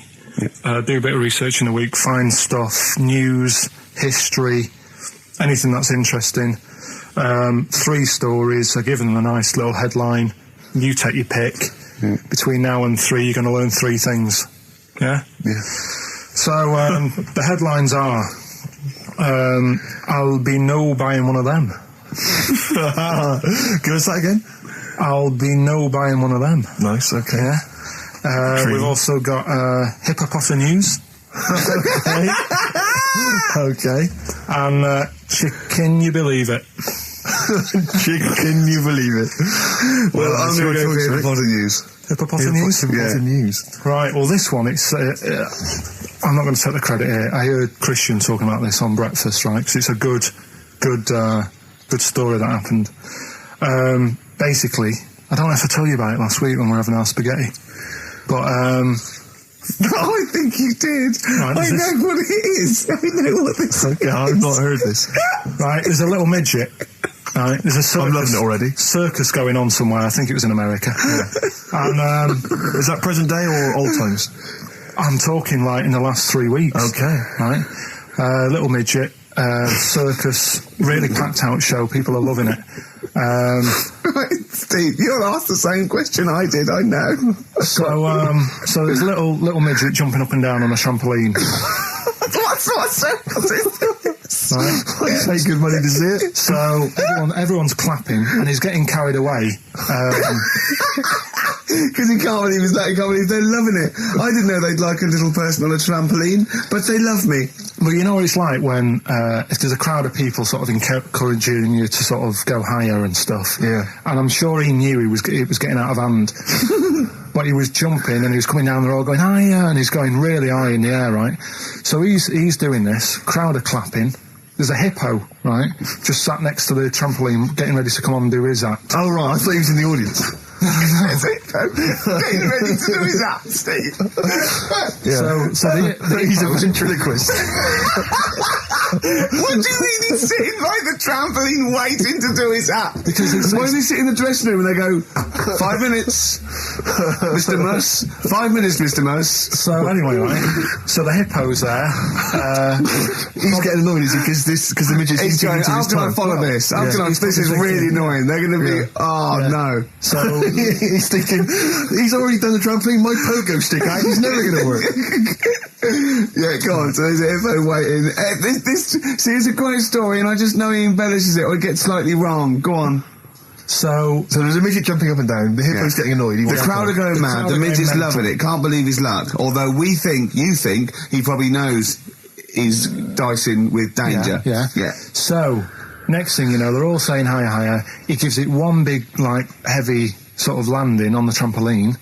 Goes really high, but goes off at a funny angle. Oh, hypotenuse. Okay. Yeah. And sort of flies out. Hypotenuse! Sure. Flies off at a funny angle. Ooh, dear. Hippo's there, swallows him whole. Crowd are clapping, thinking that's why the hippo was waiting there. Rubbish. Rubbish. It's not rubbish though. But no, maybe there was an accident in a circus with a midget and a hippo, but at no point was this hippo waiting to go on, going, come on. The midget flew off at hypotenuse and landed in the hippo's mouth and was swallowed whole. This is what you embellish it. That is great. And what's I have to say though, Rick, when I heard midget, trampoline, hippopotamus, I was thinking accident waiting to happen. Yeah. So. Yeah, maybe. I mean, it is that you should never put those three together. Never. It's a recipe for disaster. Everyone knows that. Midget, trampoline, hippopotamus. Are you mental? You're asking for trouble. Well, you know when he told me it, he said, and the midget, he didn't mention the hippopotamus, and he said the midget went on, and soon he fell off, and the hippo ate him. And I said, sorry. What was the hippo doing there? He went, it's a circus. I've never heard of a circus having a hippo. No, what do hippos do? What can they do? You can't train them, can you? Aren't they like very deadly? They're huge, aren't they? You can't have a hippo in a circus. You're not thinking of Zippo. Isn't he the clown? Yeah. No, and it wasn't some sort of where Zippo was eating a midget, and it's some sort of horrible sexual act. No, it was definitely. I heard it on breakfast, right? Oh, okay, sorry. No, it's definitely fact. Yeah, okay, it's right, truth. okay, good. Well, let's play a record then. All right, here we are then. Oh, Scorpio Rising, Death in Vegas on XFM 104.9, about 1:05 Saturday. Here we are again then. Ricky Gervais, Steve Merchant, Karl Pilkington. I can't believe our luck. Oh, all right, Karl. All right. Yeah. So what are we doing today then? Producer. Right. Well, Sorry, I always laugh instinctively when I hear Carl's name and that word. Yeah. Right. Well, why is that? Because it is. I had to come up with some new features again for this new year. Okay, I'm excited. What have you come up with? We are the backbone of this show, Carl. Yeah, we'll tell you we've come up with some pretty. What's yours first? Right. Go on. Right. Well, Rockbusters. That's old. That's not a new feature. Yeah, but we'll keep it. Right. For So another you're bit. just keeping an old feature. Okay. No, it's an old favourite. I'm sure there's a lot of people that are going, phew, I was worried that he'd lose Rockbusters. Rick, I've just come up with a new idea. Why don't we just play some records that we like? There's a new idea for 2003. Yeah. Oh, do you know what we can't, Steve? Because the library's out of order. Oh yeah, the record label. We can't get in there. We're not allowed to get in there. We had to scrounge something from Capital Gold. So anyway, right. Go on. So we got Rockbusters. What are they doing with the library? Are they getting some records in that we want to play? Is that their new idea? I know. Let's get some records in. Yeah, they they're want to play. thinning out the Gina G. Yeah. Four non-blondes. Goodbye. Give that to Foxy. Go on. Sorry, Carl. We'll do. We started Do We Need 'Em in 2002. Do we need them? Do we need them? Yeah. We'll continue that. Got a new one, haven't Explain that later. Yeah. Right. you? Yeah. And then the new stuff comes in. Ooh. Right. As always, I like to sort of get words and tweak them and stuff. Sure. Yeah. So I was thinking of either doing something with. There's a lot of weird rituals, isn't there? A lot of Right. weird rituals. Yeah, there's weird stuff going on around the world. There is, yeah. And I was going to tweak that to rituals. Okay. Right. Again, starting with the title, the pun first, then working out what it is. Well, I found some weird stuff. Oh right, so it's specifically Just stuff what? that goes on, like rituals. there was Most of the weird stuff I've heard about happened to you in Manchester in your early years. well, in India, apparently it's good to have a flat head. So the Again, just flirting, just bordering on the racist, but never really gets there. Always. Well, go no, on. because there's no There's no intent. hate. There's no hate. It's just clumsy. it's Exactly. it's It's just ignorance. stupidity. Yeah, Yeah. exactly. Go on. What Sorry, do you so mean? what do you mean? It's good to have a flat What head. do you mean? It's good to have a flat head in India? we'll talk about it later. Brilliant. That's rituals. So You've you're hooked loving a few that already. people. You've hooked a few in. Go on. All right, so we'll have that later. So So, it's hold on. essentially like educating Ricky, only is specifically about rituals. Is that strictly speaking what it is? I Okay. suppose so, but then again, you could say radio is all the same because it's people talking. Okay, Carl. Brilliant. A brilliant no, comeback. Yeah, So- brilliant comeback. Not all talking nonsense though. Well, So that's where we're different. Go on. also, right, I like teaching you stuff. Yeah. And you've done well. So what I'm thinking is, rather than just touching on a topic, sort of giving you a few bits of information on one See, topic. this is what I'd like to do, because the last thing you taught me, I remember, was there was a blind girl, she hit her head and she could see, and that's all I got. Yeah. So if you could go into that a little bit more, that would have been educating me. Well, today we're featuring stuff on World War 1 and 2, right? Oh, So that's that little title for all this little thing is, what do you think of that then? What do you think of that then? Play a record. So that's Rick, that. can I just thought of a joke? Go on. What's the similarity between Lord of the Rings and this show? They're both rubbish. Travis, Level come through on XFM 104.9, Ricky Gervais, Steve Merchant, Karl Pilkington, etc. Got some great tunes actually lined up. Excellent. I've brought in some Amy Mann, some Neil Young. I'm playing my favourite Clash track. What have you got for us, Steve? I got a dynamite hip-hop tune by Yeah. The Roots, which I think you'll enjoy. Love it, love it. Got a little bit of Joni Mitchell, maybe swing that on later. Oh, excellent. I nearly brought in some Johnny Mitchell. Good job I didn't. Yeah, exactly. Well, it wouldn't have made any difference. It wouldn't have made any difference. No, we We'd would have have probably played- played yeah. yours, and then Yeah. I'd have been Fine. told to Go away. wee, flee my ear. Carl, what have you got lined up for us as the producer? Right, well, Rockbusters. Been off this week again. Has he? Yeah. Another week off? Another week off, yeah. No, I didn't have a full week off. I had 3 days off Yeah. because I was working all over Christmas. Yeah. And still didn't stop working, preparing stuff. You've got a nice load of prizes there that Yeah, I've sorted give it out. I had a to come in especially to sort that out. Yeah. Rockbusters. Did you will rifle continue. through the drawers up at Capital Gold instead of down Yeah, here? yeah. Rockbusters, we're still doing that. Yeah, you're bigging it up. Yeah. He's bigging it up. Yeah, still doing that. We've got that. Last week, we sort of changed Educating Ricky a bit. Just a little Don't bit. say we. I don't want to be incriminated in it. Well, changed it in the sense that rather than giving you too much information about different things, it's hard to sort of keep it all in. Yeah. I'm giving you sort of information on one thing. So last no, week, because some of your stuff was a little bit too intense. My favourite story was there was a blind girl, she hit her head and got better, and I couldn't take all that in at once. So you should really ration some of the education. We sort of Wasn't started last week war-related stories? Yeah, it was War. Do you think of that then? What and do you it think was of that? three things. And it was the French battle. Going over the top was John's got a moustache, which you think was ambiguous because someone might have said that anyway. Well, look, you've remembered it, so it's working. So Yeah. we'll be doing that. And last week Loads you of said French people have just gone to war who were listening to this. Yeah. you said you wanted to learn some science this week. Did I? Yeah. so the title this week for that is I Said I Would Sort You Some Science Out.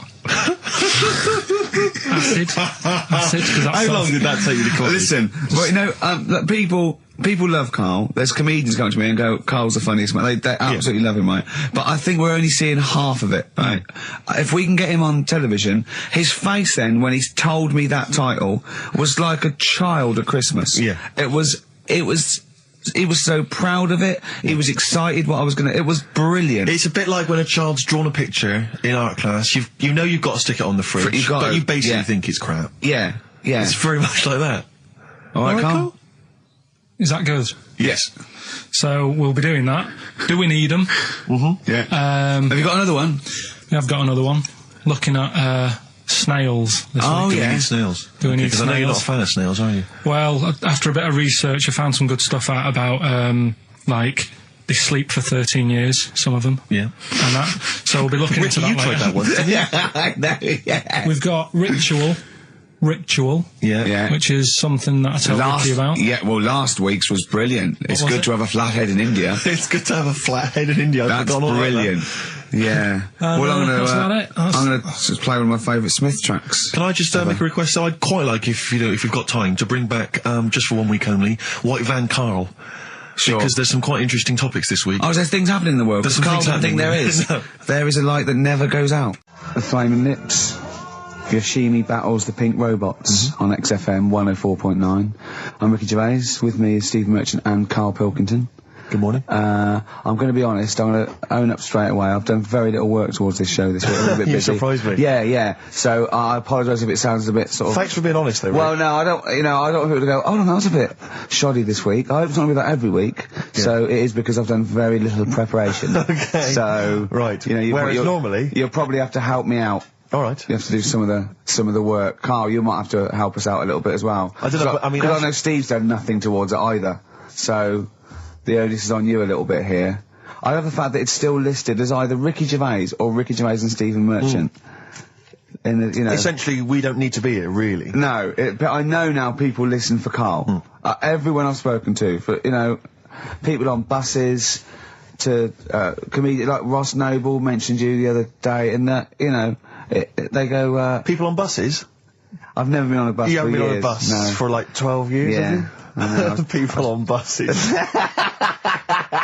I don't know why I find that so funny. I just know the idea of you being on a bus. The idea of you I'm handing not over on your a bus. fare. They're shouting out from the window. Right. They're going, "I love Carl." Right. Yeah. I'm walking along. How much is it on the bus? 20 pence. No, come on, seriously, how much is it? One adult for terminus, please. I love the fact, they do that thing where, like, if they're interviewing kind What of is it, Paul 50, Newman or 60p? someone famous. No, it's quid, isn't it? they It's a always, quid. They always say, how much is a pint of milk? And that's supposed to prove if you're sort of still in touch with your roots or whether you're too big a celebrity. Yeah. You've got no idea how much it costs on the bus. Quid. have you? It's not a quid. 120. No, it's not 120. Pint of milk, about 50p. 30p. Oh, brilliant. Wow. Because, it's fascinating because you gave this stuff up before you became a celebrity, didn't What? you? You were always Lazy. Because people always say to me, like, Ricky seems a bit obnoxious. Who says that? Well, no, they say, No. Who comes up to you and just says that? The guy on the tube did it. I swear to God, he came up. He said I was watching an interview with Ricky. He said he's not a nice piece of work. I went, well, he said, no, I've got friends like that. And it's like they're always talking, they're a bit irritating, and you sort of let them off because they're your mates. But I was going, well, hang on a minute. He went, fair Well, enough. two things. It's sort of my job talking, and being interviewed, essentially you do have to talk. Yeah, So yeah, if about that's- yourself. If that's his only criticism, then I'm not too bad. No, he didn't think you were funny either. In fact, he had a whole list. Well, I say a list, a petition. It wasn't Dickie Anderson, was it? It wasn't Richard Anderson. I hope he's listening. He's our biggest fan. I'll tell you what, Mock Turtles need a remix by Fatboy Slim, don't they? Mock Turtles, it's Yeah. a great tune, but I'd love to hear it remixed. Yeah. There you go. Feeder, just the way I'm feeling. XFM 104.9. I'm Ricky Gervais, Steve Merchant, Karl Pilkington. We've got a great show lined up this week, haven't we? Go on, what have you got planned? Well, I've got songs from David Bowie, Thin Lizzy, Gene, AC/DC. You heard Feeder there. You got, Smiths, all that. We got a great feature, a new feature. Spoke to Karl in the week, and we worked out a new feature where people are gonna give him sort of like problems to solve. There could be scenarios, there could be management scenarios at work, you know, problem solving, things like that, organising things. He's a very good organiser. So I'll tell you what happened. He's dropping Do We Need Him because he's getting fed up with scientists. He thinks there's a conspiracy and they're getting together and they're never going to lose an animal. Right. So he's just fed up with that. Rockbusters, we've got some great prizes. Well, have you seen them yet? Nah. Be careful. They're not going to be great, I just peeked in, and all I'm going to say to you is Fools and Horses Christmas special? Not the little one with the little car. With the little car, yeah. Brilliant. That is excellent. Karl, what have you got to say for yourself? Hold on, it was a rollover, wasn't it? Because you really mucked up Rockbusters last time. What was he doing? It's saying FP for the whole thing. No, FD you were saying, and it was Frida Payne. Have you written the clues down this week? Because that seems like an obvious way to improve this. Yeah, I'll write the clues A week before he couldn't remember what the answer was. Yeah, yeah.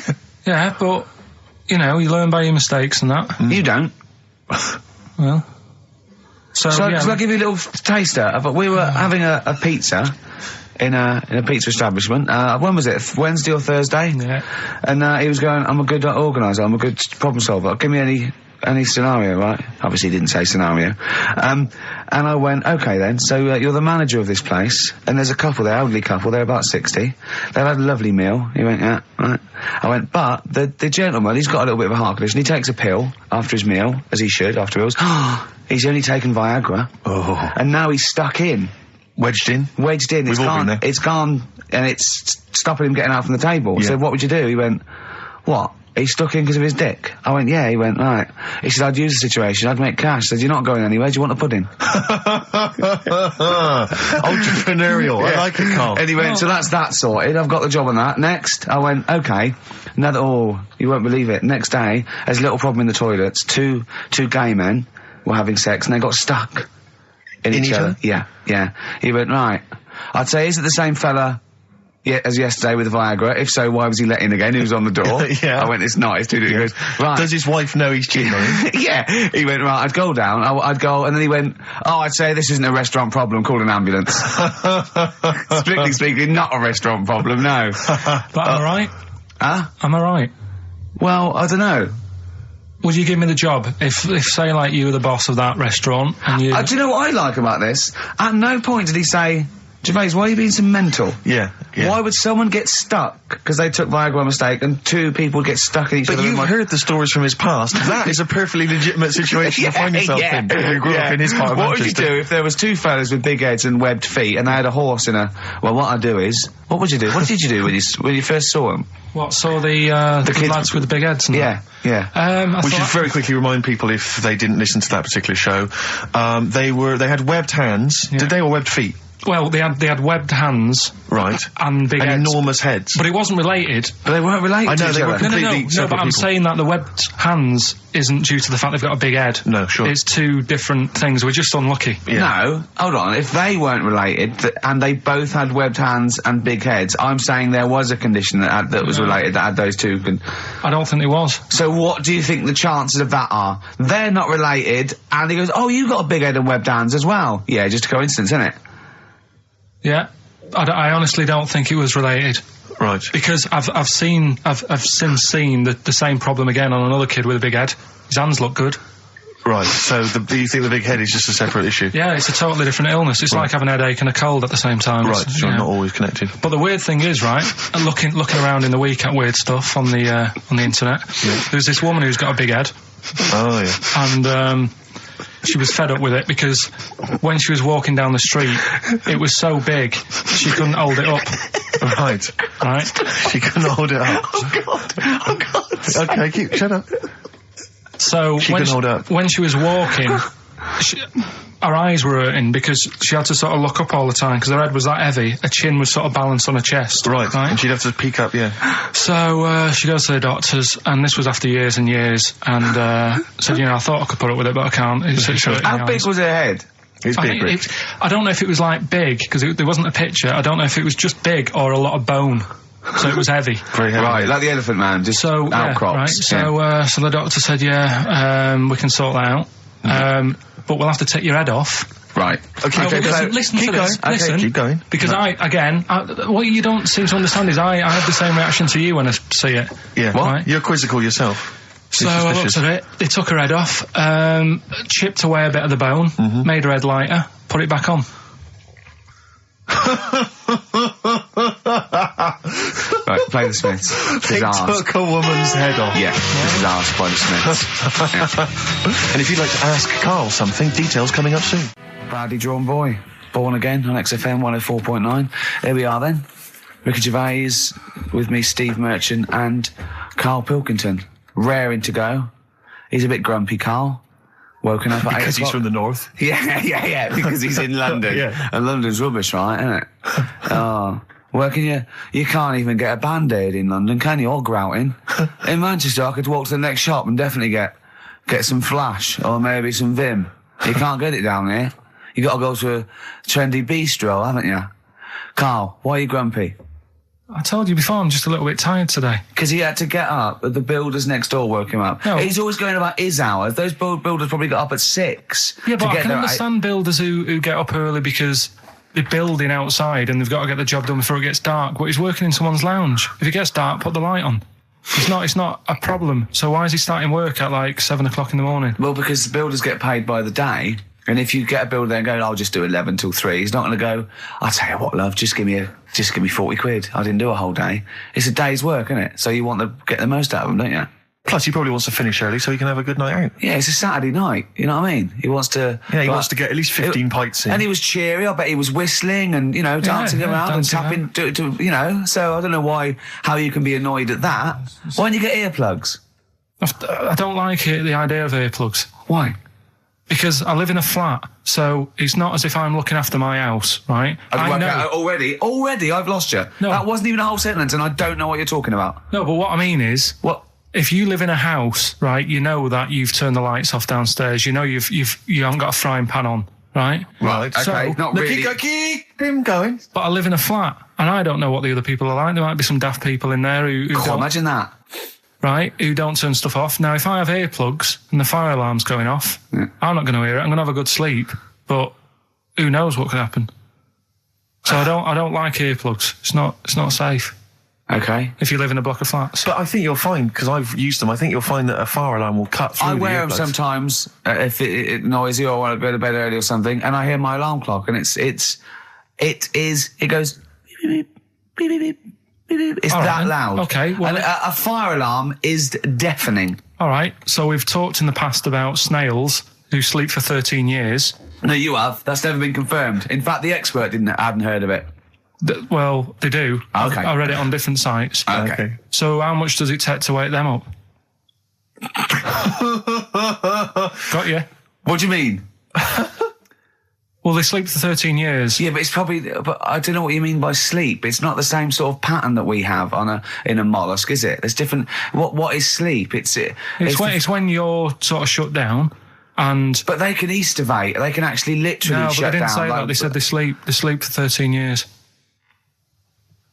And I mean, have you ever had like more than 10 hours sleep? Yeah. Feel really groggy? Well, no, I feel good after 10 hours sleep. I feel rough. I just was thinking what a snail would be like. Be like, oh. Be even slower than normal. Be even slower than you. Play a record. Well, anyway.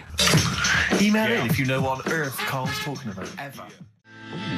Chilly weather. Why not put on a cardigan? That was the Cardigans.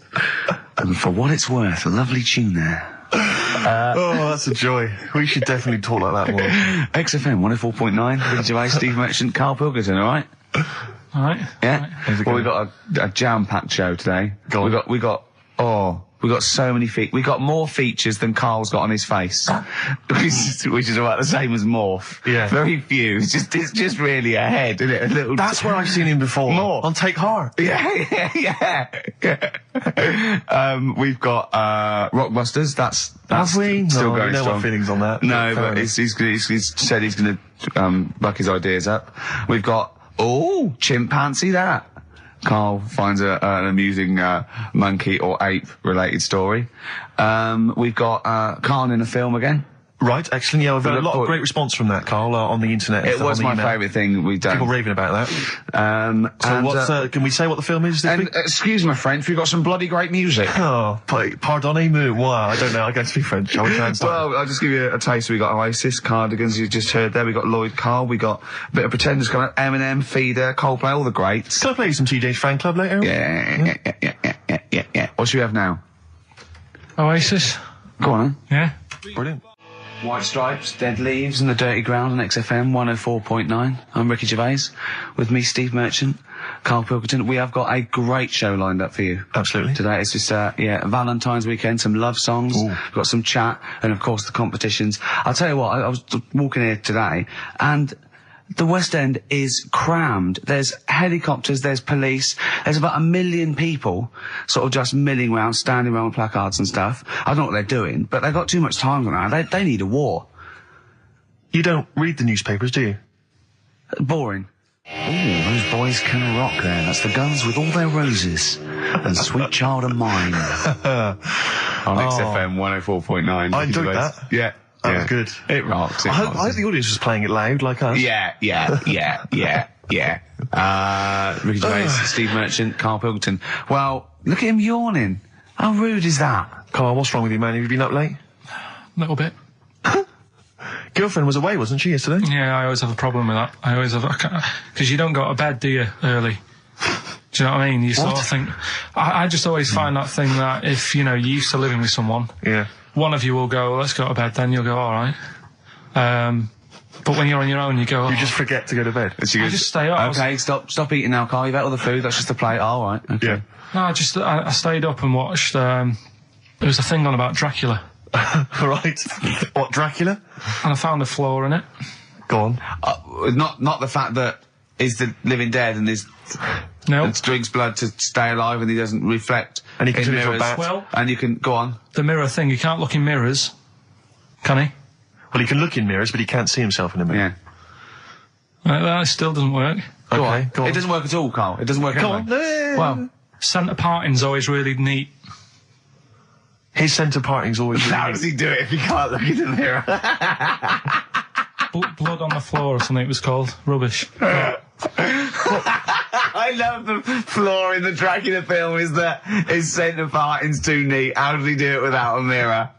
Oh. Was it a documentary about Dracula? No, Yeah, it was the real it's Dracula. The real Dracula. Bit. Yeah, the real Dracula. The It's true just a film. It had blood on the floor or something. It's called. Yeah. It's rubbish. From 1970. Yeah. Right, but you know- stayed up and watched that. You know there aren't Yeah, really that's right. vampires in that sense. Yeah. Yeah, but it still annoys you that his centre parting was too neat. Well, if you're going to do it, do you know what I mean? I'd like to see him with a fringe sort of pushed forward and maybe a hood up, alright? Come to suck your blood and that, alright? Yeah, just bits of tissue paper all over his face where he's cut himself shaving. I can't see bloody mirrors annoying me, alright? I'd love to see that. A little mank Drac. That'd be great, wouldn't it? Well, that might be a film that we do in our movie. Mancula. Just getting onto that. Mancula. Count Mancula. Alright? You got any rave music? Got any Oasis like that? That'd be brilliant. He came from Manchester. Please welcome Mancula. Alright? That'd be great, wouldn't it? His hair's a mess. Well, I can't see in the mirror, can I? Well, we've got a show lined up for you. Sad news for Rockbusters fans. It is going to be the last Rockbusters. Does that mean that we are doing another one and it's the last one? Or We are you've doing scrapped another it all one, together? and it's the last one. Oh, man. But a bit of a special one, Steve. Have you? Yeah. It's just sort of done What, it on, makes sense? No, it's, First time only. no, it's done on accents because I'm running out of clues and that to use. Oh, is this as bit good as the Jamaican one? The trout spinners. The trout spinners. That doesn't work at all. A bit like that. Okay, so go on, what's the gist of this one? Well, it's just I've been the sound effects bit that didn't really work out. So there's 3 sort of cryptic clues. Yeah. And Sort of cryptic, yeah. it's done on accents, and I've sort of worked down the country. So I've got a northern one, I've got a Brummie one, and I've got a Cockney one. All right, Excellent. we'll look forward to So that. we're We've doing got that quite a later. lot of competitions, haven't we? Because we've also got your film competition. He's appearing in The Shining this week, Steve. Excellent. Okay. We've also got, chimpanzee that. More monkey news from around the world. Monkey news. Stay tuned for that. But there's one that I thought we could phase in as we phased out Rockbusters. It's an old favourite. Carl, it was before your time. XF Family Fortunes. XF Family Fortunes. It's brilliant. Get a It couple owes of people nothing online. to TV show Family Fortunes. No, it's XF Family Fortunes. You can't get him on that. So we'll be playing that a little bit later as well with two lucky people. And we'll be giving away some great prizes, I imagine, Excellent. Steve. Yeah. Go through those a little bit later. Yeah. As it was Valentine's weekend, what about a lovely song by Lloyd Carl? Like lovers do. 104.9 XFM, Ricky Gervais, Steve Merchant, Karl Pilkington's pressing the buttons. Right. We're playing some great moments from the last 3 weeks. And some great records, Steve, from the last 2 weeks. That's true enough. Yeah. We're not actually here today. What are you up to today, Rick? It's 8 hours earlier, so this is about 2 o'clock probably. Mm-hmm. So it's about 6 o'clock in the morning. I'm still in bed, mate. I'm asleep in my hotel room. Now, where are you? We're in LA. Los Angeles. Yeah. City of Angels. Rick. Yeah. City of Angels. Yeah, and so that's what we're doing. We're doing stuff like that. That's why we're not here. We're not here next week either. So next week is the best of this week. What?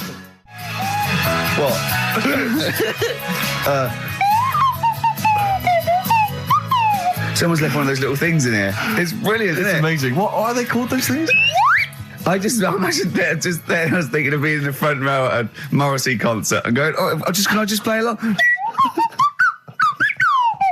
They are brilliant. I don't know what kind of sound that is. I don't know. It's only used for when Kenneth Williams Yeah, exactly. sees someone undressing. Yeah. That's the only time that is used, that noise. Exactly. That is But brilliant. it's like it was specially created for the Carry On films. Yeah, we need, I don't know what it is, but we need something when I walk in and see someone changing. Well, what about this? There is a light that never goes out by the Smiths. I phoned Carl up in the week, yeah, and I said, what are you doing? He went, well, even though it's one of my days off, I'm just doing some research on the web. Found anything that said, yeah, I'm doing science. And then he said, you can get wigs for dogs in Tokyo. That's his scientific fact. And I went, what do you mean? Dogs, if they need a wig? I said, if they need a wig, what? Dogs going bald? And he went, like, this is fine to him. He went, it's a stressful city, Tokyo. The world's all right with Carl. He's always got an explanation. I've only ever seen him confused once. When in Edinburgh, he looked out of his window one day and he saw a bloke putting a parking ticket on some rubbish. Yeah. And that genuinely confused him. Yeah. He couldn't work out, could you? It's a bit weird, isn't it?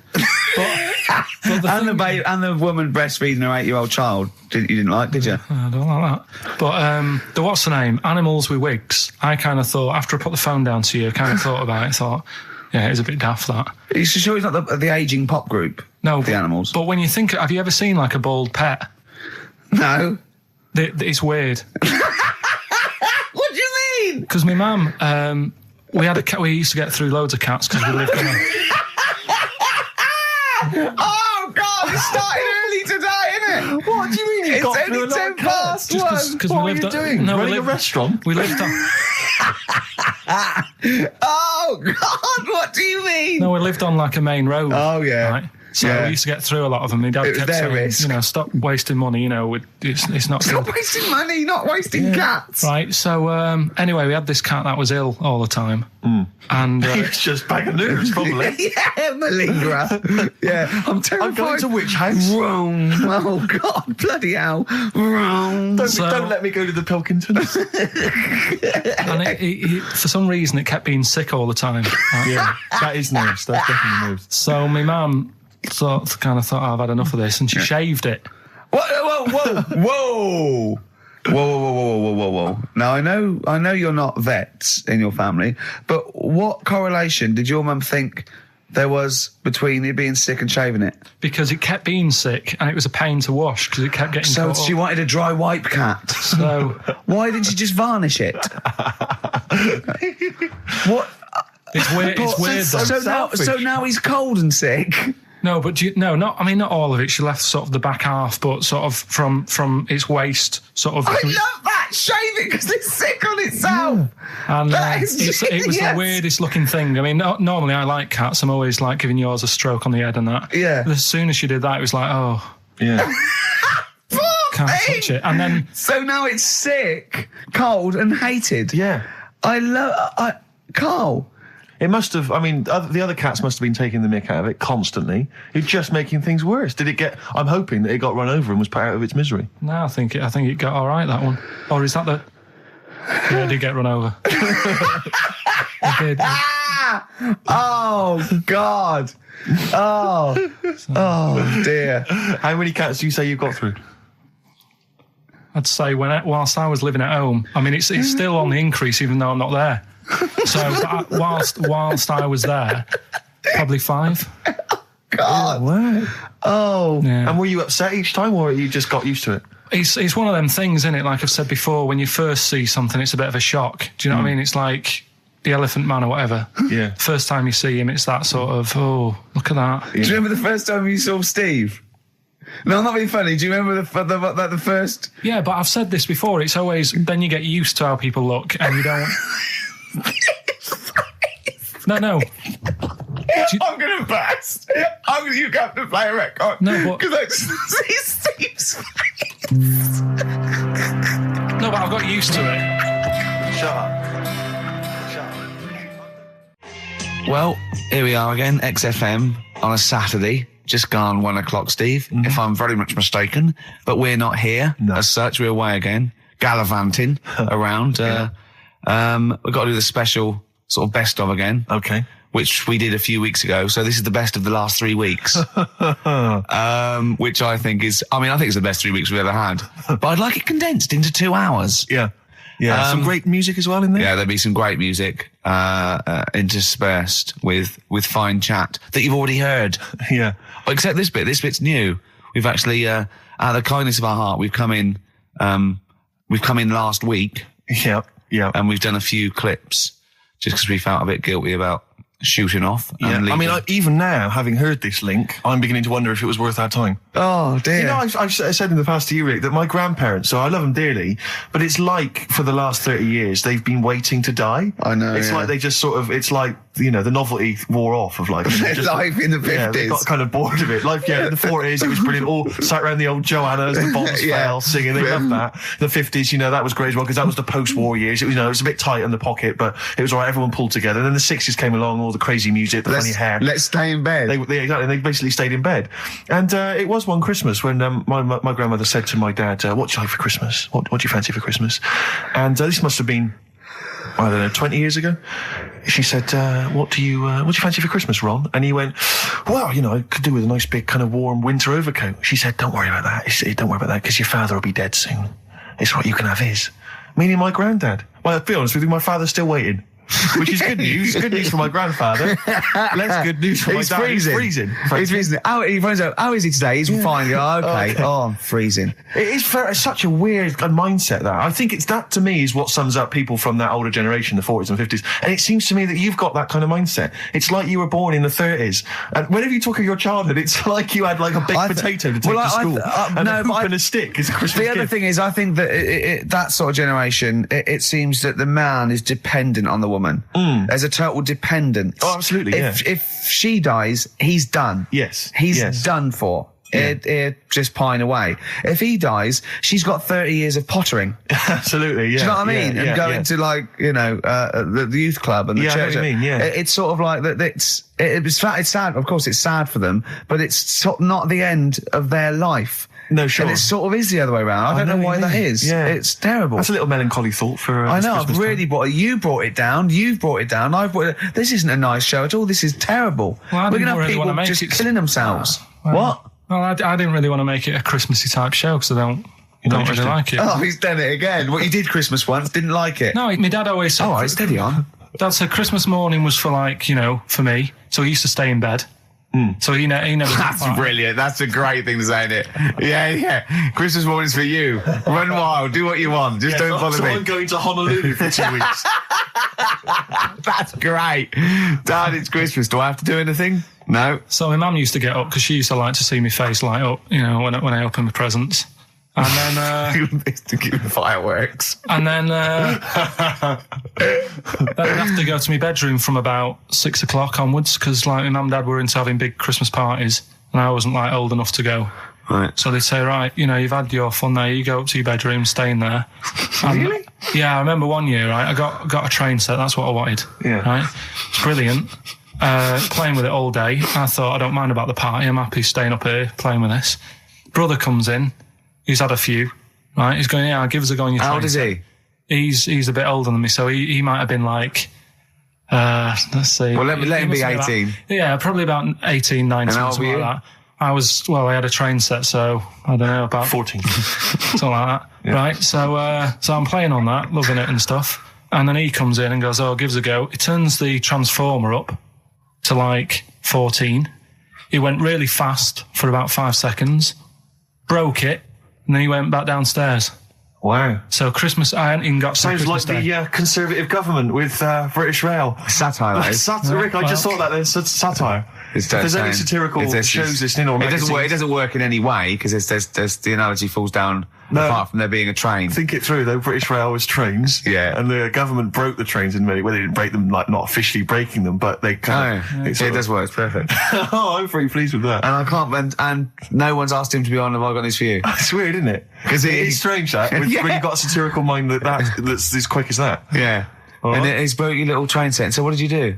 I just like watched telly and had some sausages. I bet you were happy with that, though, weren't you? Oh, it's a bit annoying though, isn't it, when your main present of the year has been broke. And then, did it ever get it fixed? No, that was it. Put away. I'm intrigued why your parents wouldn't let you come and join in the festive fun. Was it like really debauched down there? Was it like eggnog everywhere? And... Well, no, but I mean, that's fair enough. 6 is a little bit early, but I just think, you know, if you're a kid, you know, he had his fun, put him to bed at 8 maybe. And Do he you think won't. so on Christmas Day? I thought that was a day for family. Well, not if there's a party going on. And Well, don't have the party on the Christmas Day. is Well, my point. that's another option. Yeah.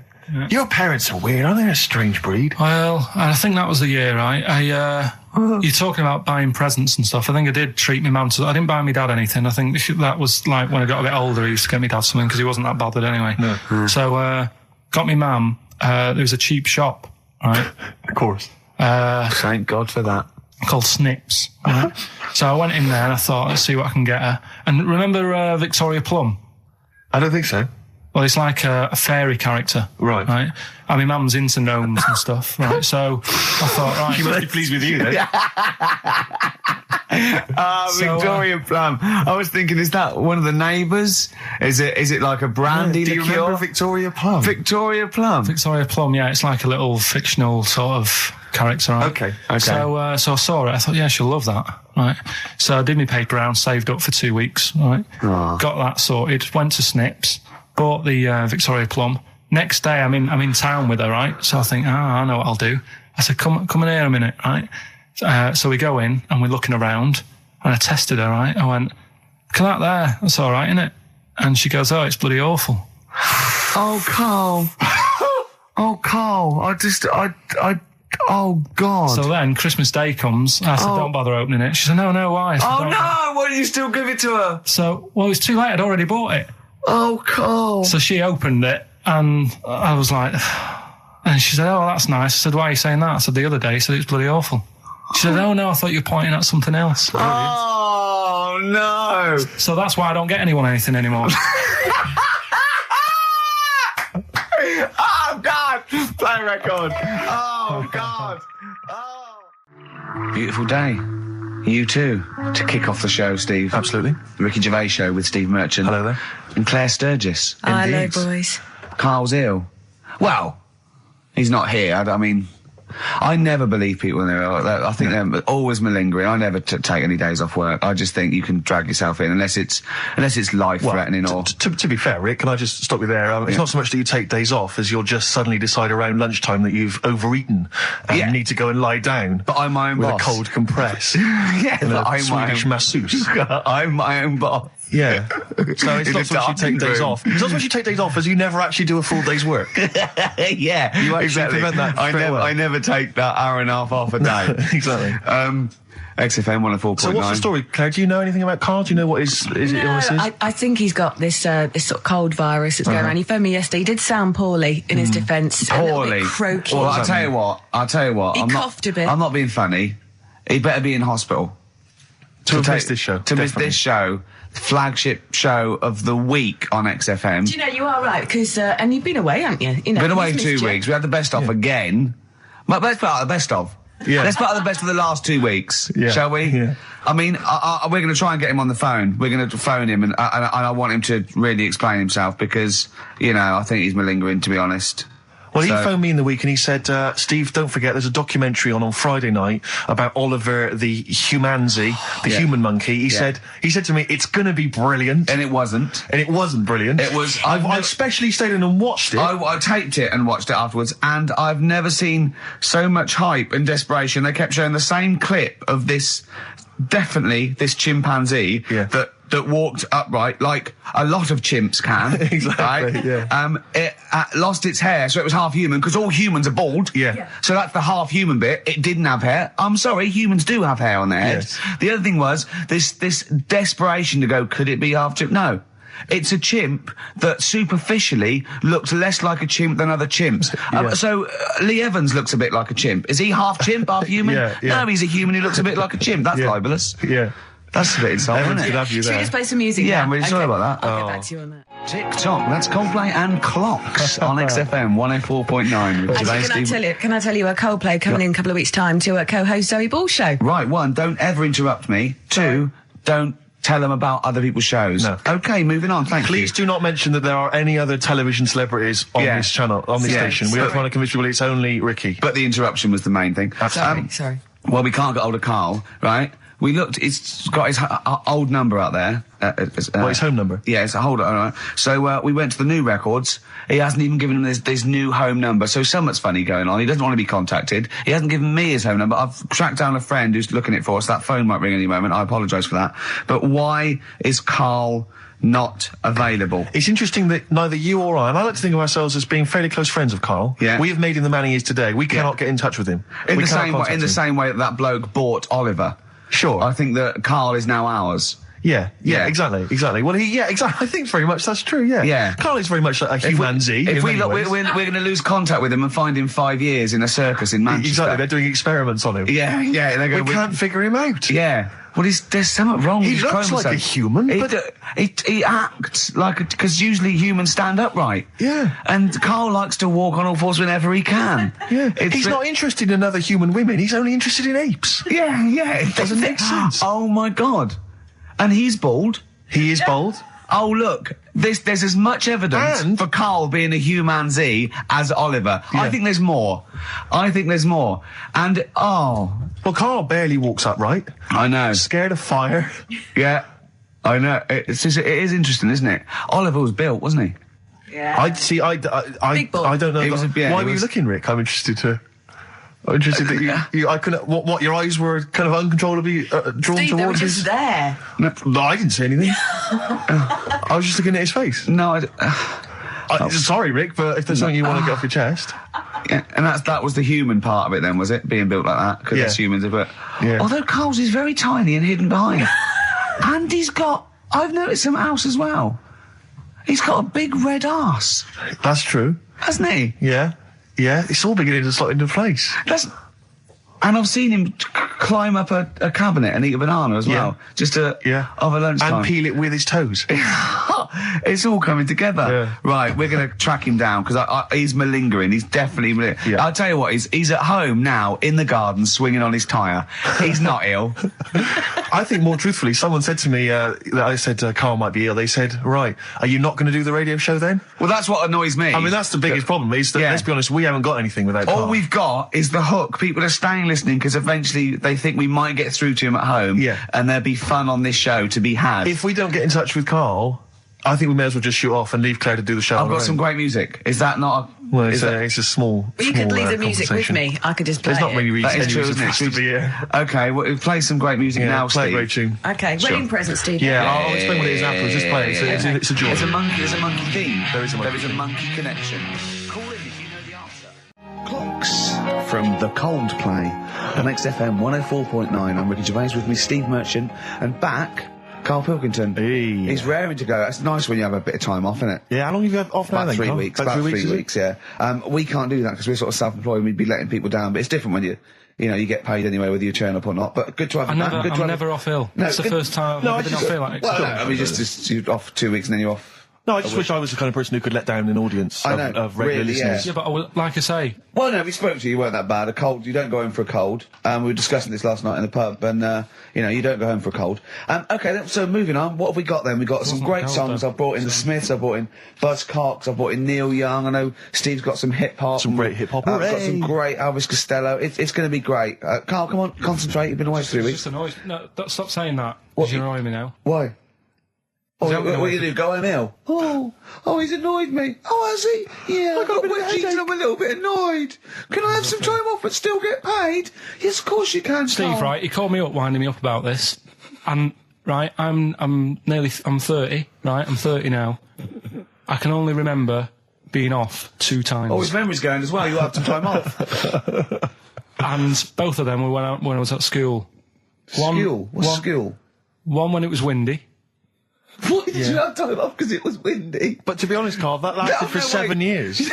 Your time off at school. Why did you have time off? Because it was windy.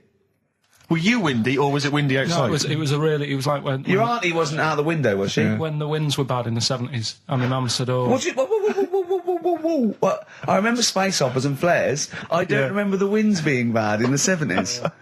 well, my mum just said, you might get blown into the road, so don't." Go. She had so much faith in you, didn't she? As a human being. Is that why she got fired from the pie shop? I'm not coming in today, I might get blown into the road. God. The funny thing it was, right, Steve, they had this thing going at school, because a lot of people used to wag it back then. Used to what? Wag it, sort of not go in. Right. Right? And they sort of tried to make it interesting for you by giving you a An education. certificate if you did a full week. Reward for the rest of your life with achievement. That sort of carrot. And also, like, let you go home at 3 o'clock on a Friday. Right. If you'd done a full week and that. Yeah. So it was lovely weather all week. Then it just sort of changed on a Friday. And I got up and it was all windy. It's always My mum windy said, for Friday on 7, isn't it? don't, if you don't want, don't go in, because, you might get blown into the road and that. So I said, all right, then I'll stay off. And, so why did she told you to hold on to a fence or walk you there? What's this? Don't go out. Immediately give up. I love this getting blown into the road. Is that based on your cats that kept getting blown into the road? Well, so I got to school on the Monday, right? And the teacher said, Took you a right, long time. today, to punish you, you're the only one who wrecked the whole week, right? Everyone else came in. You didn't. So everyone else is going home at 3 o'clock today. But you're not. Brilliant. Serves you right. And I wasn't bothered though. It was great, because I said, well, you'll have to stay with me, won't you? And it was great. So all I did for half an hour was doodle and stuff. It was great that afternoon. yeah. And that was ages ago. That was like when I was about 8. And that's one of the times I was off ill. Yeah. So it was, but that wasn't even ill, that was wind. Yeah. Yeah. So, Yeah, it's a bit different when you're to be honest with you, world though, Carl. You can't just not turn up because you've got a bit of a cold or you're a bit fed up. I mean, we had an appointment 4 o'clock Thursday, wasn't it? And he had to call it because I cancelled it. Meeting went on a bit late. Time management.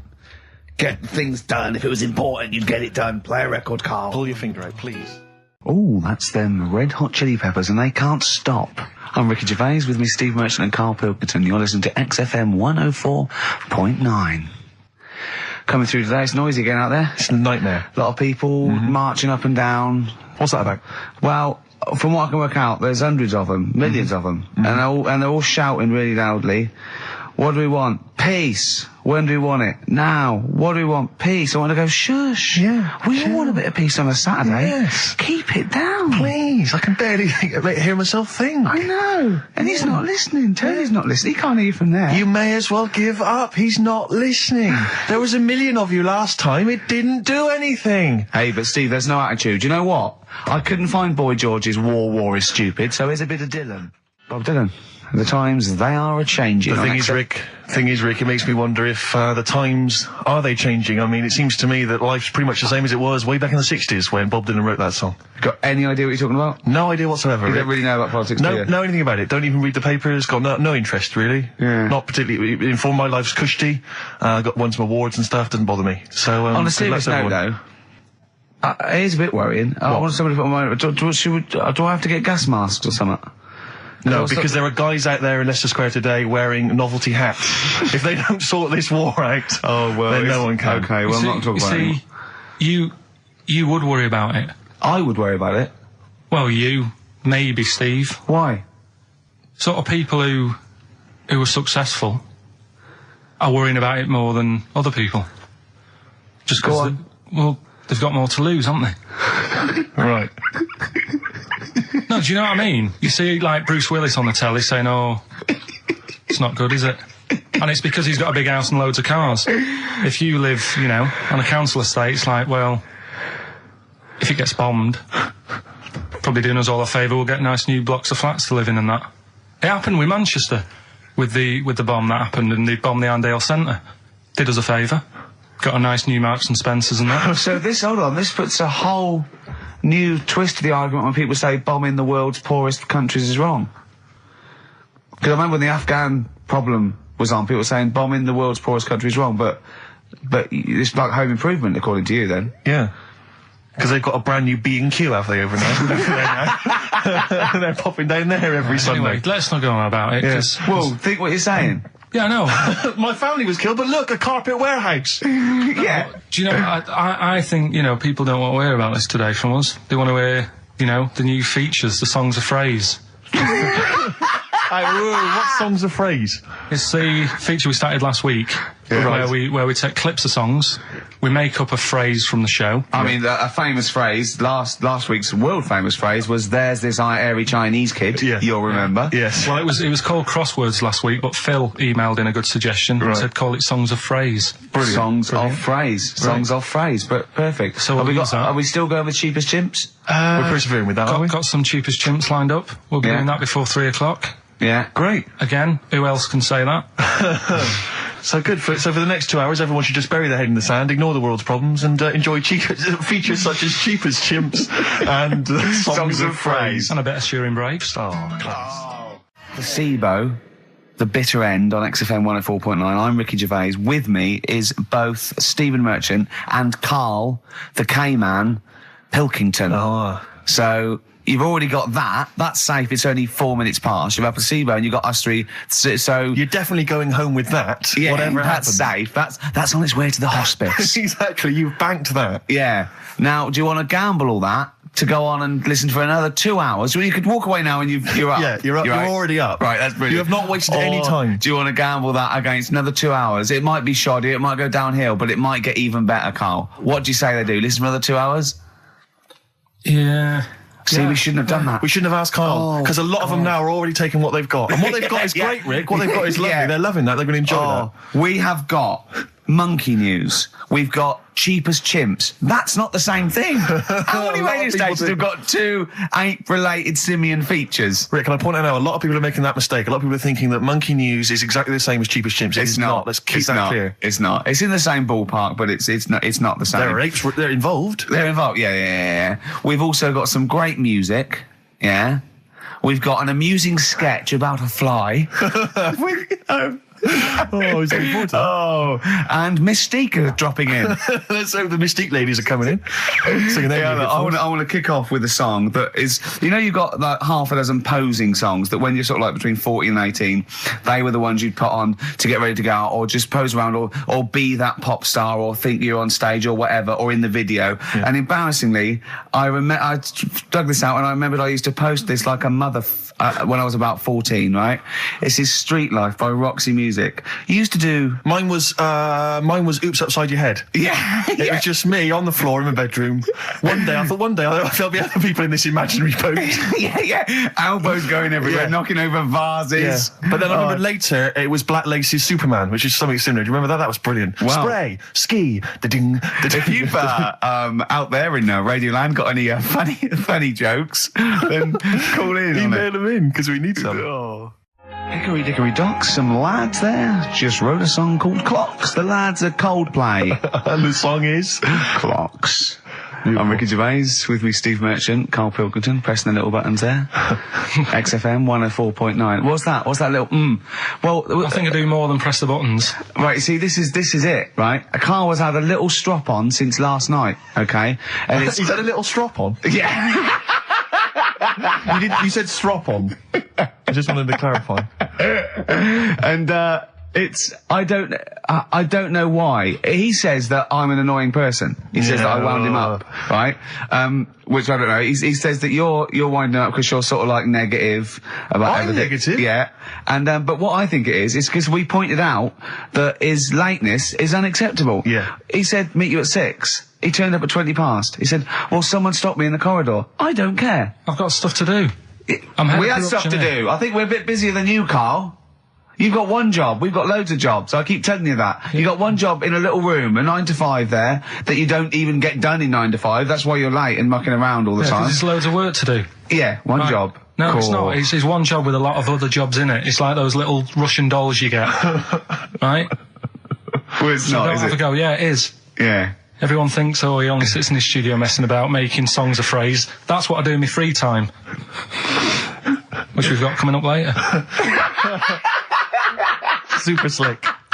I still think 20 minutes late is an outrage, though. Yeah, 20 minutes late is... Yeah, but I didn't say bang on 6. I said around 6. No, you didn't. You said 6, which means 6. Well, it doesn't. Wait, sorry, it doesn't? If I was a newsreader, I'd say, yeah, you've got to be on time. Do you know what I mean? If it was a 6 o'clock news, I wouldn't want to be late. But it's the fact that I said to you, I'm busy, I've got stuff to do. No, you didn't say that. You said 6 o'clock to sort out tomorrow's show. I didn't. I know what I said. So yeah, well, you don't, because I remember you sent me a text. You didn't even. It wasn't even a phone call. You didn't even have the politeness to call. Stephen has stitched him up by being a little bit more precise than him. It was a text, and it said, "See you around 6 tomorrow?" Question mark. Around. You just said it. Well, around 6. That doesn't count. That doesn't mean anything. Well, yeah, no, it does. What? So all right, you told me he said 6. Well, he did. I'm paraphrasing. 6 o'clock, Rick. To me, even if it was around 6 o'clock, that would be 5 to 6 or 5 past 6. It would not be 20 minutes after the event, because that is late. Well, you can't even. You've got nothing. You see, you haven't even got an excuse. Yeah, but then I turned up, right, and I said, right, well, let's not argue about this. Let's come up with some good new features, because we've been in Cheapest Chimps. That's gone today. Good news. He never liked Cheapest Chimps, Carl, did he? Right, he never liked it. Do you know what? Do you know who's took it further? Donald McIntyre. What? He's doing a programme, Cheapest Chimps. No, he's not. It's a channel. Well, we'll see. Again, I'll prove you right. Again, he's not doing a programme, Cheapest Chimps, is he? He's not. What do you mean? He's doing. I saw a trail on Channel 5, and it was saying, is it 5 or is it about 20 past 5? He's doing this. He's done that. Now see him on Channel 5 because he's moved to Channel 5. Right. He's saying first big problem, chimps. The deer and that. And no, they're not deer. He's getting confused. No, 50 odd grand for a chimp, and it's saying, he'll look into how much you can get gorilla for. What are in the name of God are you talking about? We'll talk about that later. But I don't know. I'm just saying that's another idea. And then, so go on, you got off. This is why you never get stuff done and you're late. You got off the point. You were talking about arriving late. Yeah, I know, but I'm just saying to you now. I turned up late, so I said, right, well, let's not argue. Yeah. I said, let's do some stuff. Yeah. You weren't having any of it. I think at one point you were trying to be sick on my leg. I do remember that. Yeah. Why? Just for fun? Yeah. All right. That's when I started getting annoyed. He was very annoyed last night. No, yeah, okay. Yeah, I can see where that could be annoying, but you just got to think, hey, look, so what? Well, I think you rub each other up the wrong way. Yeah. No, that's the problem. Well, no more Cheapest Chimps today. Right. And nothing to replace it because we didn't have a chat. Mm-hmm. Songs a phrase, we're doing that. You can win some stuff. Yeah, we've got the film that we haven't done for the last 2 weeks. The final film, we won't be doing that. Let him down. There's 2 weeks. So you're 2 weeks late on that. Can I just ask, guys, is there going to be some great music? Yeah. Well, what about something from the Only Ones? Yeah. Planet. Brilliant. Placebo, The Bitter End. That's the first single to be lifted from their forthcoming album, Sleeping with Ghosts, which you can hear in full on the XFM Online listening posts. I'm Ricky, you cheeky little devil, Gervais. With me, Steve. All right, ladies, what can I get you to drink? What, you think I'm made of money? I meant half a mile or something, merchant. And Carl, I'm stressed. If it's too hard, I don't want to do it. Pilkington. Indeed. Oh, well, it's nice to be back, Rick. Rick, I heard a rumour that you weren't going to be playing great music today. I'm assuming that's wrong. It is wrong. This is what I mean about the grapevine and just Chinese whispers. I'm not having it. There's some great music coming up. Right. I also heard that there was going to be some boring chat. Sorry, it's that. Well, I want names. I mean, I don't want to name names, Rick, but that's the gossip I heard. It's totally wrong. I heard it was going to be inane, ill thought out, often stupid. No, Carl's not going to talk so much this week. We're going to try and sort of bring it back to real radio. So that's an absolute lie. Yeah. Great. Good. All right, Carl, had a good week? Yeah, not bad. Have you? Going on holiday now, aren't you? Well, I will be doing later. Tell you about that later on. What? There's a hook. Can I just check? Because there are rules in place, aren't there? Yeah. There was a big bust up in the week. I'm only allowed to wind him up. I'm not allowed to wind him up socially now. I'm not allowed to. What am I not allowed to do socially? I think squeezing the head. Socially, has been crossed off. Right, okay, and I agreed to that because it got to a head where Carl was really upset and he was thinking of just giving it all in, weren't you? Yeah. Why was that? Because you were just winding me up too much. Yeah. I mean, do you want to bring it all up again? I don't mind. What was I doing? It was just. I mean, I should say now that there was a conversation where we were all sort of really walking on eggshells. It was frosty. It was a conference call, and Carl was on one end. And I'll tell you, it was. I was very much a mediator. I was very much a UN mediator. What do you think of that? It was difficult to sort of keep it serious when I'm saying stuff like, "I'm sick of you putting a Burger King bag on my head." Do you know what I mean? Yeah. There's a part of me that's like, I can't believe we're doing this. What I like about it is that I'm laughing and going, well, I won't do that anymore. And he's going, you can still do it on air. And like today, I came in, I went to squeeze Eddie, went at 1 o'clock. I love those rules. Yeah. I love those rules. Well, between the hours of 1 and 3 on a Saturday, you can squeeze his head, you can put a Burger King back on his... I can't wait. It's terrible. Oh, dear. That all started last week as well, really, because I got in a bit earlier to do an edit for you on some track that had swearing in it, right? Yeah. So I get in early, he comes in, first thing he does is go to sort of squeeze me head. And my reaction was, not now, do it later. As if it's all right to do it later. Yeah. So that's kind of what made me think this isn't normal. We should just point out, when we say squeezing your head, what exactly does that mean? I put my hand on the front. I do 2 experiments, right? Yeah. One is the side, because you can crush an egg sideways, so I think that's more dangerous. Right. And I actually put my elbows out, and I pressed like a vice, and I really go for it until it really hurts. And the front one it shouldn't hurt so much, if my experiment's right. I don't know. Well, it was all this that sort of, built up. Sure. And the research that you're doing there, Rick, is that going to be available online at some point? Well, that was the problem. That's what I was saying to him, because it kind of started last week. Well, it's been going on since we've known you. Yeah, yeah, but I just upped it last week. It got out of hand a bit. I upped it to when I think it got to ahead on Thursday when I filmed it. That was it, yeah. That's right, yeah. I brought in a cameraman to film me torturing him. And there was some people from the 6th floor being shown round. Yeah, some management and that, showing probably clients round. Sort of, they've probably been on all the different floors, same what all the different radio stations do. This is XFM, the sort of this sort of noise going on. Yeah. You see them all look down and saying, don't do that, right? Sure. They might want to spend a load of money. Yeah. And he's doing that, he's wrestling with me, he's filming it. So that's when I just thought, It's mad, isn't it? And then when we were having the argument on the phone, I was saying, has this been some sort of experiment? Yeah. He did. He said that, and of course I lost it. Yeah, but it's all good now. Do you want to squeeze his head before we play the next record? I won't at the moment because we've got to get on. It's not right, and that annoyed me as well because I was trying to find out where he was going. I was filming him. I was going on waiting for Carl. Told Johnny he's meeting a mate at 6, which annoys me on 2 counts. And I'm just doing it to the camera, So I'm gonna follow him and just turn up and go, all right, where you been? But then when I came in, he went, I'm meeting a mate, and he told me where it was. So I told him that spoils my fun. Of course. Because you'd want to just track him down. I don't want him to like it. Yeah. Which is pulled the rug under my carpet now that he's going to let me do. Do you know what I mean? It's just, it's a little bit annoying. It's that thing though, you see. This happened years ago to me, right?